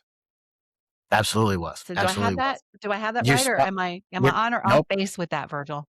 You're spot on. It was a military term, and it gave order. I was in the military and served in the Air Force, and we had hierarchy. I had NCOs, non-commissioned officers, who I was responsible to. They had relationships with officers who commissioned officers who told them what to do. It didn't diminish me being told what to do. Didn't diminish who I was as an individual, but it provided order and structure and leadership. And so, that was kind of the thought process behind it. And so, we've got to think about kind of the hierarchy of. I go back to Genesis chapter 3, and the order was God, man, woman, right, and then children, and then creation, right, created order. Well, Hmm. what did the serpent do in the garden? His goal was to usurp God's authority. Well, how did he do it? He did it by inverting that order. It was God, man, woman, creation. The inversion was creation. This serpent informed the woman, right, who then gave the fruit to the man. Also, they usurped the authority of God. And anytime you do that, when the order is inverted, you run into problems. The order doesn't say that a woman is now not not a child of God, not a image bearer of the living God. No, her equality is evident in the fact that she's created in the same way that he is. They both have God's divine essence in them, right? Yeah. They're image bearers of the living God. So as a result of that, they should find safety and security in that role. And men should understand that they have a God that they will answer to for any kind of uh, uh, you know, poor leadership or inappropriate leadership. I think about that so often. Maybe it's the older I get. I think, man, there's a day coming I'm going to have to answer for a lot of things, and I just want to make sure that I'm doing everything I can to honor God in those ways. And Genesis says, he made them male and female, but he also made them equal. And I Yes. think that's important for people to understand that you have, man submitting to God, woman submitting to man, but that doesn't mean you're not equal. you're Right. still very equal, and we're made equally. Mhm. It's a respect thing and an agreement, as you said, a covenant that you enter, Mhm. and the hierarchy provides order Right. in the Right. family. But Just, I it's mean, not meant to be an abusive form at all. It's just meant to create order, and everybody understands their roles. right. Absolutely. Christ submitted to the will of his Father. Was he less Mhm. than God? Right? No, he was indeed God. He was God in human form, and but he submitted his life, even to the point of death on a cross. So we've got to let go of our issues as it relates to those words. Understand that they're there for our service and protection, and that they indeed do help, more than they hurt. So What do you say to women who are living with husbands who are in that kind of passivity place that we talked about before, that are disconnecting, that are playing the video games, that are watching things on screens that perhaps they should not be watching? And the woman feels like she's doing what she's been called to do, but her husband is not necessarily living up to his end of the bargain. yeah, What do you say to her? yeah, she needs to talk to somebody. She needs to find, first, another woman that she can get advice from, and if that doesn't, if the conversations there aren't beneficial, find a pastor that you can have a conversation with and talk to, and make sure he's aware of what's going on, and allow people into your lives to the degree that other men can come alongside your husband and have the kinds of real honest conversations that are necessary to get him out of what he's doing. That's you've got to do that. Like you've got to do that. It's okay to ask for help. Man, we It's we are. imperative. I totally agree. It is okay to ask for help. It is okay to say we don't have it together. In the Instagram world we live in, we want to pretend that everything's all perfect and picture perfect, and it's not. People are struggling and are hurting, and I think it's incumbent upon women to say, "Hey, things aren't right, and here's what that looks like." And I want to honor my marriage, and I'm doing that by connecting with someone who can help, who can provide the help. Yep, and Instagram isn't real, y'all. It's not real. It's just so you know.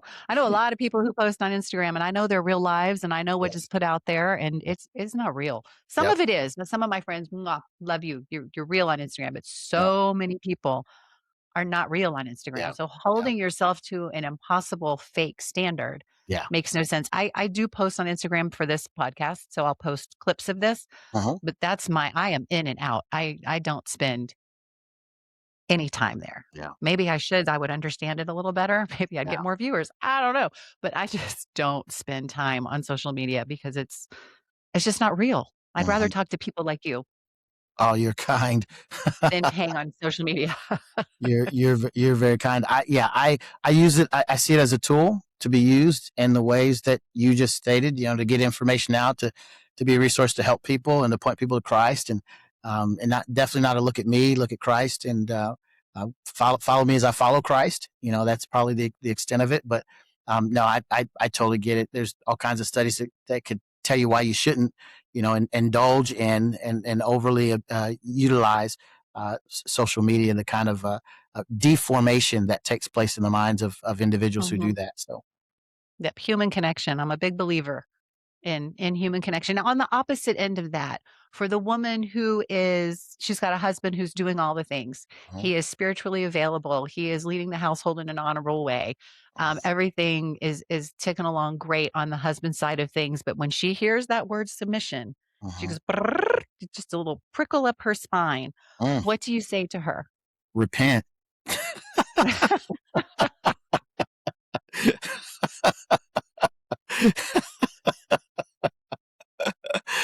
Repent. I'm telling you. Oh my I'm telling you. If you got a man who's doing all that and you don't want to follow that man's lead, you need to repent, and you need to find a good older woman. You need a Titus 2 woman, an older woman who will teach you how to love your husband and how to care for your family, and help you navigate that in a way that will be beneficial for you long term. That's where you want to be. It really, really is. There's joy in that. My wife would tell you. I think she's having the time of her life right now. She wakes up with a smile on her face and goes to bed the same way, right? And again, I'd love to say all of that's me, but I will tell you it has a deeper impact on her relationship with God. And her finding joy in that relationship. And as a result, the byproduct is, a husband who knows how to act right, So that's a blessing. No, I think older women, so I can pump myself up here a little bit, older women need to be really mindful of the examples that they're setting for younger women. That is so And good. they So need good. to, be really intentional, I think, about mentoring younger Mm, women. I think that's uh-huh. something that I know our church tries to do that, provide older women mentors to That's fantastic. the That's a younger blessing. generations. And I think it's really important. Y'all Mm-hmm. may think we're old, but we've been through some stuff. I Yes. tell you, Yes. we've been Yes. through some stuff. Yes. Absolutely. We had talked earlier, speaking of getting older, Virgil, you and your adult children, Uh-huh. that you are writing your story so Uh-huh. that your children get to know their dad on a deeper level, I'm assuming. Yeah. So what do you hope that they see from this that they don't see from the outside? Yeah. Well, I took them back to my earliest days as a child. One of the thing that inspired me to write a memoirs, not because I'm important, because I'm not.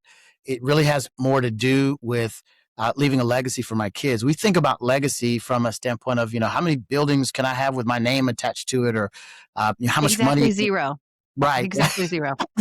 right. Right. How many, how many dollars can I leave in an account for them to receive? And my thought was just simply, from a spiritual standpoint, I just want to leave them my life's lessons. When I think about people who are able to leave things, I immediately think about, my immediate thought was, singers get to leave a legacy. We long after someone's dead, whether it's Elvis or the Beatles or whoever, we're still listening to their music. We're still listening to their influence, right? I'm a big Michael Jackson fan. I came from the era of the 80s and 90s, and so he's been gone for many years. We still listen to his music, and his voice still speaks to even this generation. So for me, I have no talent, like zero, zero, zero, no sports ability. So I won't be in anyone's Hall of Fame or anything like that. I can't sing, can't hold a note. If you put it in a bucket, couldn't carry it. And so my thought was, you know what? I do have a story though. And as I began to write, I tried to encourage other men to do the same, which is, man, go back to your earliest childhood memory and just begin writing kind of what you remember. And so that's kind of how I started. Hey, I remember being in third grade, and Miss Androsa, she was my third grade teacher. I remember, walking to school. I remember, so I just wrote down all these. I remember. I remember my fifth birthday and what we did. I remember. So I just started writing all these things out, and they were just sentences. And then I went back and just started filling the sentences with a story that I could remember around it. And then I went back and got the addresses to the houses that I remember. 906 Sherman Place up in Utica, New York. That's where I was born and kind of raised early on. So I started each chapter out with that address. Here was the address I was, and this was like from about 1 to about 10 years old. 3 was when I really started kind of having memories. 3 years old on to about 10 years old. Then we moved from there to Tulsa, Oklahoma, and here was the address. And so kind of did it that way. And it's been a blessing. I'm going to try to get it done, and I've been working diligently on it in the mornings. I'm hoping to have it done by Christmas, and Oh, then wow. and then providing that to them as a gift. Hey, here was your dad. Here's what I went through. Here's what I walked through. Elementary school. Here's kind of some lessons I learned. When we moved to Tulsa, Oklahoma, here's some lessons I learned. My younger brother, who passed away. Here were the relationships that we had, and kind of what went on there. And my mom and dad, my dad who's passed away. Here's what we experienced growing up, and here's where I met your mom, and what I thought of her, and what that whole transpire. I'm walking all the way up through into when they were born, what was going on in my mind as I saw them. The last image that they'll read about in the story as when I take them home from from the hospital, and kind of set them up and begin thinking through their caring for them. So they have all of that story, and my hope in doing that is just that any lessons that I learned, that I would be able to pass on to them. I tell them about a story about when I learned about colorism. And more times than not, I shared with them, this happened to me probably when I was in the 6th, 7th grade. I was part of a predominantly white school there in Utica, New York. Mixed group, but probably 70-80% white. No one ever paid any attention to my race that I remember. I was just loved as a kid, maybe overly so. I remember Miss Androsa. My mom would give us a bath at night, and then in the morning we get all lotioned up. I remember going to school. I must have smelled like lotion. Miss Androsa, one of the things that she would do as soon as she saw us, she'd give us a big hug and pinch my cheeks. And so I remember that. And so I tell the story, about never really dealing with anything related to race or racism or anything until I moved to Tulsa, Oklahoma, and in Tulsa, I'm in the 6th grade, entering the 6th grade, and I'm trying to figure out this new culture, how to be cool in it, this, that, and the other.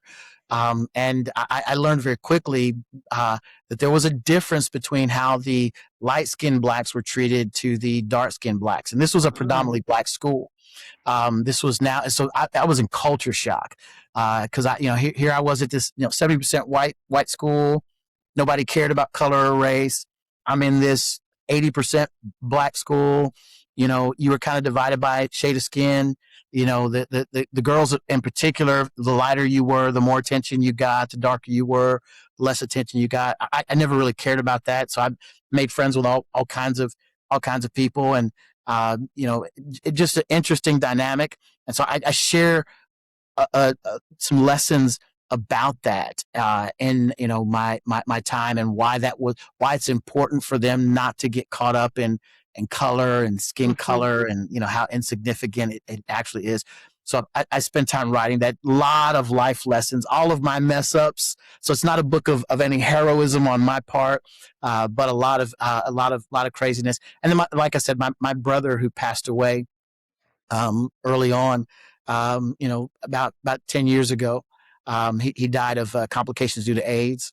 And so going back and looking at different times of our lives, and when that move happened, and conversations I wish I would have had with him, ways that we, like brothers, real close for a while, and then there's that time of division and separation. Me not knowing that was was a period that we wouldn't get back. How I would have treated it differently. So all those kinds of things are a part of that, and I'm hoping that it will be something that either they or grandchildren down the road will appreciate, that I took the time to put together for them. I gave my great grandmother, because she was a great grandmother, she was not young, an audio, like back in the days of audio tapes, a tape recorder, an audio tape, and a book for her to kind of record our family story. And she never did. So I don't have that. And then I did the same thing for my grandmother, and she never did. So it's a real loss, because they're both, I have no living grandparents anymore, obviously. I mean, I'm no spring chicken, but those stories went away with them. So if they weren't stories that they told me and I knew and committed to memory, I don't have those stories. And I think, especially as families are spread out now across states, across the country, across the globe, that having that connection and understanding your roots and the stories that come with that connection is really important. So I applaud you for doing that. I wish my family would have done that. I do have a family tree on both sides. So I have that, and little snippets of stories that accompany different people in our heritage, but it's not the same thing. Yeah, Dee Dee, I'm telling you, I would encourage you to do that for yourself. If you're not, a disciplined writer, do what you said, record it. And my plan is, once I get it all written, is that I'll record a digital version of it, of me reading it, so that they can hear You'll the have an audio book, Virgil. Yeah, so that they'll hear the emphasis in my voice as I read it to them.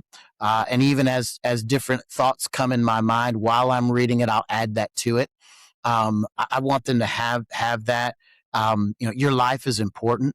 What you've walked through, the lessons you've learned, some of it they've lived through, but perhaps they don't have it from the vantage point that you have, and and then being able to kind of go back, and hindsight being 2020, being able to think about it in those ways. All of those things are really critically important. I would encourage you, if you haven't done it, to think about doing it. Whether it's recorded or written, one way or the other. But that'd be great for you, for their kids, your grandkids to have. No, absolutely. It's definitely on my to-do list. I haven't done it yet, but it's on the list. Yeah, we're gonna get there. I've got a few things I need to get through first, but I get it. I'm a campaign manager, and we're in the middle of a really contested primary right now. So it's between this and that. It's like I have 2 full-time jobs, and I know I have not a minute, Virgil, not a minute. But I can imagine. we'll get through it. When I talked to you about the woman whose husband was doing everything right and she bristled at submission, your instantaneous, unprovoked thought was repentance. Yes. But you also talk about young men that need to repent. They need repentance, they need discipline, they need courage. What they don't need is permission. Yes. So talk to me, expand on that a little bit more. If you've got some, I'm sure there is not one 22-year-old man listening to this right now, but I'm sure there are women who are listening who know 22-year-old sons or nephews or someone that they can maybe pass this wisdom on to. Yeah. I think, permission for being unaccountable for actions, being, I see it a lot, and it lends itself to the passivity of young men when people ignore what's going on in the lives of young men that aren't beneficial for them long term. You don't need permission for that. You need to be accountable for that. You need to recognize you have a role and a responsibility that you're needing to grow into. You need to be Voddie Baucham, one of my favorite authors, who's passed away just this past year. Got a chance to meet and get to know. He wrote a book called "What He Must Be to Marry My Daughter." And basically it was a book about what a young man needs to grow into and in order to be, if he were going to pursue, a young lady, particularly his daughter. Fantastic book. It's a book that when I got, I read it and then sat down with my daughter to walk her through what qualities and characteristics she needs to look for in a young man. Here's what he needs to be. Here's how he needs to function. You need to ensure that your dad is involved in his life to provide guidance, proper discipline, proper discipleship, those kinds of things. And so he and I need to get to know each other if he's interested in your hand in marriage. And then for my sons, I use the book to say, here's what it needs to look like for you to be prepared to function in a way that is that puts you in a position so that you're able to, approach a young woman and ask for her hand in marriage. And again, I would love to tell you that they read the book and like they have all of the traits pinned up on a wall and they're checking that box every day. And I'd love to tell you that my daughter is walking this out and kind of looking at the guys and looking at the list and looking at the guys. And, that would be a perfect world. What they cannot say is that they didn't have a dad who cared enough about them to show them what right was, what wrong was, what good looked like. So that when they come to me and approach me about some young lady or some young man that they're interested in, they already know dad's going to have a standard. And so when it gets that serious, that standard is going to come into play. And so we have those conversations. That seems like that book should be on the reading list of every youth group across America. It should. Absolutely. Absolutely. No. Voddie Baucham, What He Must Be to Marry My Daughter. So little bitty books, probably one in my bookshelf somewhere. So yeah. I'll definitely have to look for that. Mm-hmm. Excited to look for that. We had talked earlier before we started officially rolling about the masculine mandate that you published. Mm-hmm. What is the masculine mandate? It's like a set of rules, kind of what you're just talking about, but more general. Yes, it's definitely more general. It's something that I've got I've got a number of paid subscribers to my Substack page. And so I try to, from time to time, take, and what I did was I took a lot of the writing that I'd done in this space regarding, masculinity, manhood, and really condensed it down to here's what we need to do as men, biblically speaking, ideologically speaking, from a standpoint of how we need to function in society and culture. Here's what that looks like. And so it's a book, small booklet that kind of walks you through a little bit of a study, a little bit of an understanding of kind of what those things are, and then how to kind of check the box to make sure that you're functioning. We have today with social media, you mentioned it before, such a culture of outrage, right? We're always looking for the thing to be more outraged by, Mm-hmm. or a hot take. And I have to raise my hand. I as someone who does sociocultural commentary on a number of different blogs and different things like that, and podcasts, I have to keep up with the latest hot take. But so what I try to do in the Substack space is do things that I believe will be formational. Mm-hmm. It's one thing to get information.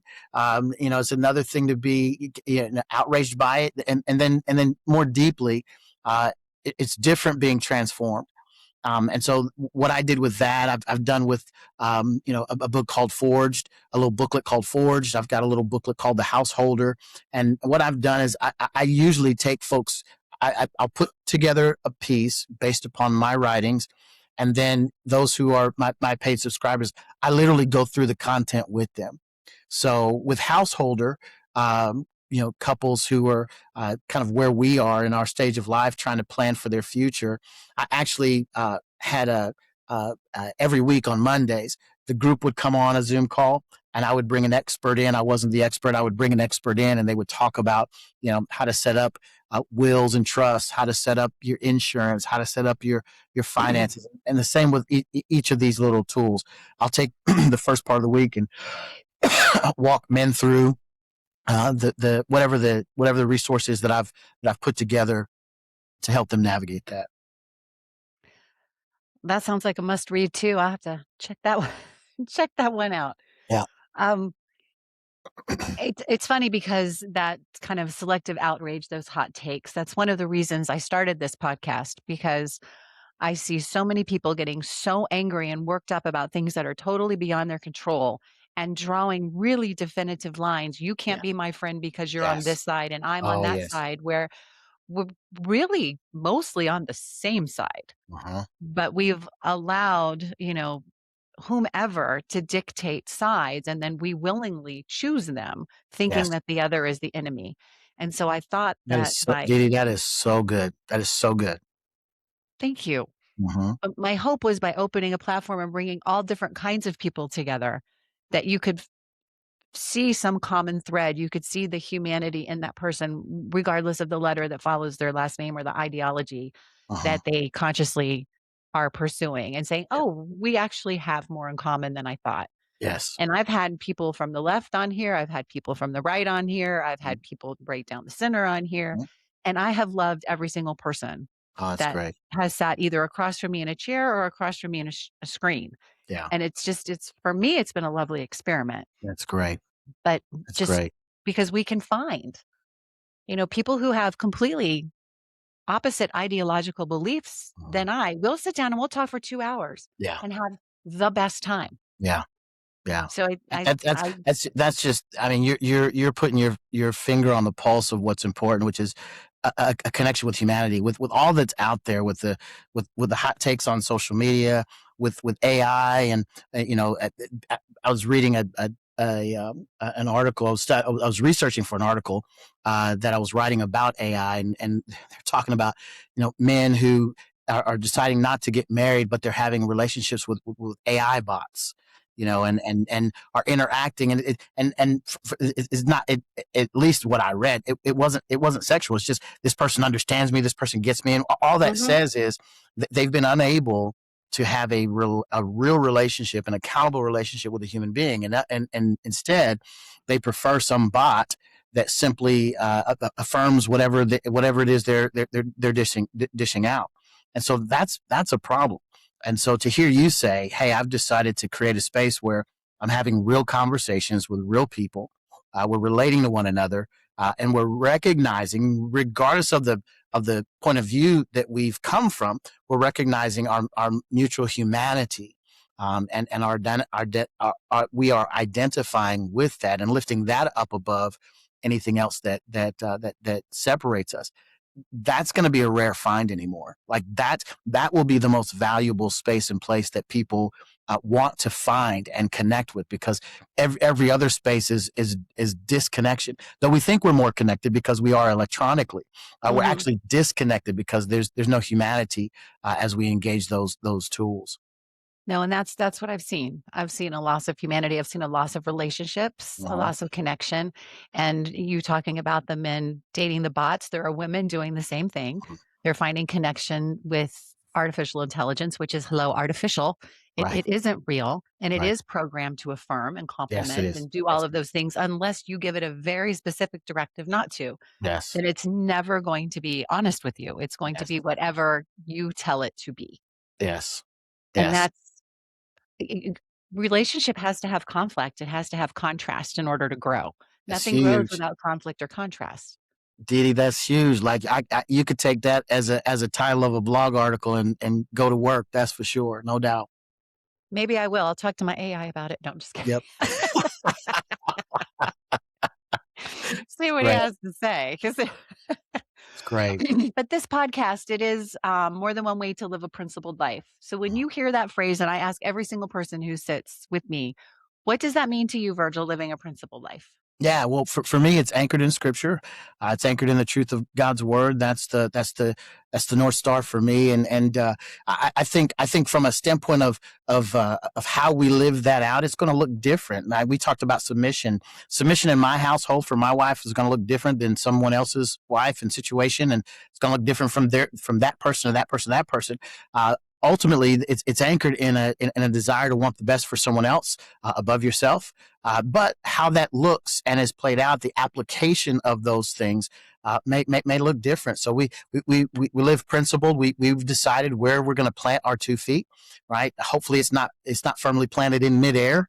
Right. Hopefully, hopefully we're on the foundation of the solid rock. And my encouragement is always put it on the solid rock of God's word, and then from there live that out. Like let's I think people can sniff out fakes and frauds. People can sniff out folks who are pontificating from on high, right? I'm looking down at you and I'm telling you how you must live. And when I live the opposite, that's a pharisaical way of living life. And again, not that I have all of this put together in any perfect way, but where I don't, I try to make it plain that I don't, right? I try to make it plain that I'm on the same journey everybody else is on. But I recognize my need to align myself with what I claim I believe, which is God's word. But yeah, that's kind of my thought process when I hear that. Absolutely. Well, I love that. I say that all the time when people give their answers, but they always give me an answer that I do truly love and respect and admire. And I'm with you. Somebody sermonizing with a holier than thou attitude, very superior, is such a turnoff to me. You've lost me. Yeah. At that point, when you come at me with superiority, I'm done with you. I'm a pastor, and I tune it out. I tune it out. Tune it out. I just can't. I just can't do it. I think we went through everything. Because we got ahead of ourselves here, which is good. Good. Which means that's it then. That's all I've got for you. Good. Do you have anything for me? Yeah, listen, I can't wait to get a look at all of the things that you're doing and to help you promote it. I love the conversational aspect of what you're doing and the outreach. I mean, I'm grateful for that anything that I wrote got to your wheelhouse and you saw it and thought it was of value. I'm grateful for that. And I'm looking forward to getting to know you a little bit better on the back end. Are you writing at all, like book wise or otherwise, or what are you doing? Well, I was writing a fiction book, historical fiction, until I started doing this podcast and running this campaign. Now I have zero time. So that is on the back burner. I have written blogs and essays in the past, like the way back, 2012, 2013, 2014. I haven't done any serious writing since then. the writing that I'm doing now is just basically an introductory essay to whomever I have interviewed for the week. Okay. Gotcha. So Got- it's nothing really And so intense. this campaign for you will be over what, in November?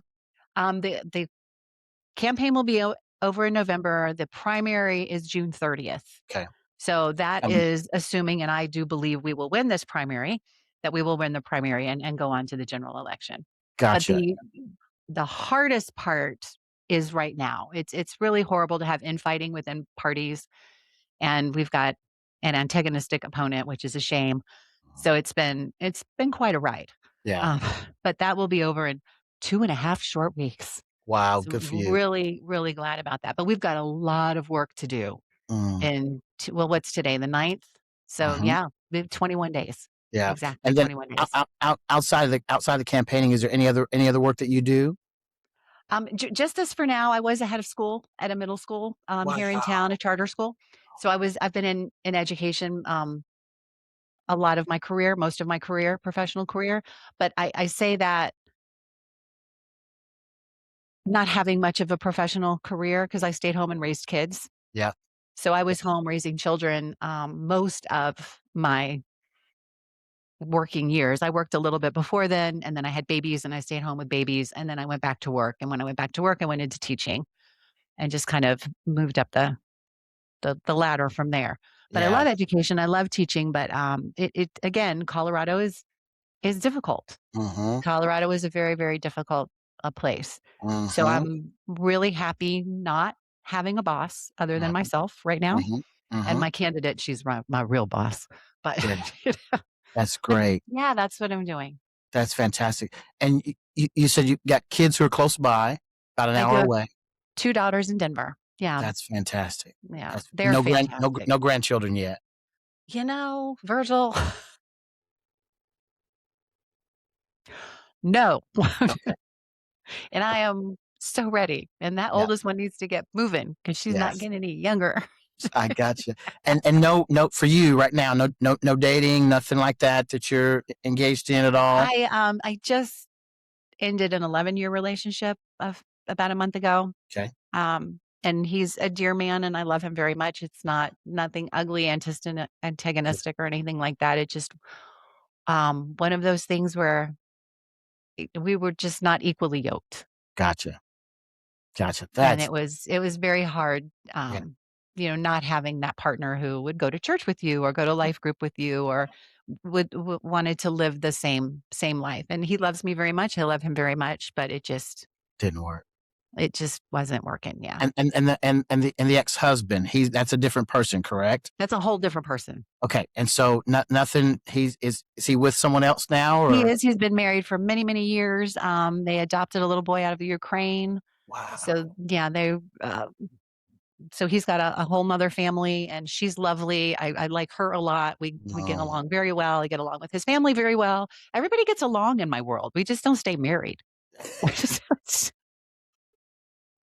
I hope to fix that at some point. Yeah, we got to. I've been trying to convince my wife. She loves hearing stories like this, and she's such a matchmaker. I have to encourage her to take that up at some point. She loves connecting folks with other folks, and does a pretty good job of it. So, yeah, absolutely. Well, I wish you nothing but the best. Thanks for the opportunity to talk. I hope it's a benefit to the folks who listen. I think it will be. I think it absolutely will be. But tell people where they can find you. You mentioned Substack.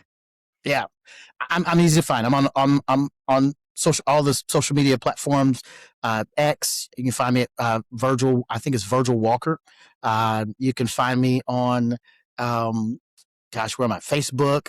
I'm on Fearless with Jason Whitlock. You can find that on YouTube. If you go to YouTube and search for Virgil Walker, you'll find you'll find sermons, you'll find talks, you'll find men's stuff, you'll find me on a bunch of different podcasts. You'll find me everywhere. So All right, everybody, find Virgil because he's amazing. I really, whenever I read your stuff, I read because you put out free articles 2 or 3 times a week. Yeah, three And I times a think week. I read almost all of them. Oh, So wow. I'm a Thank you so much. big fan.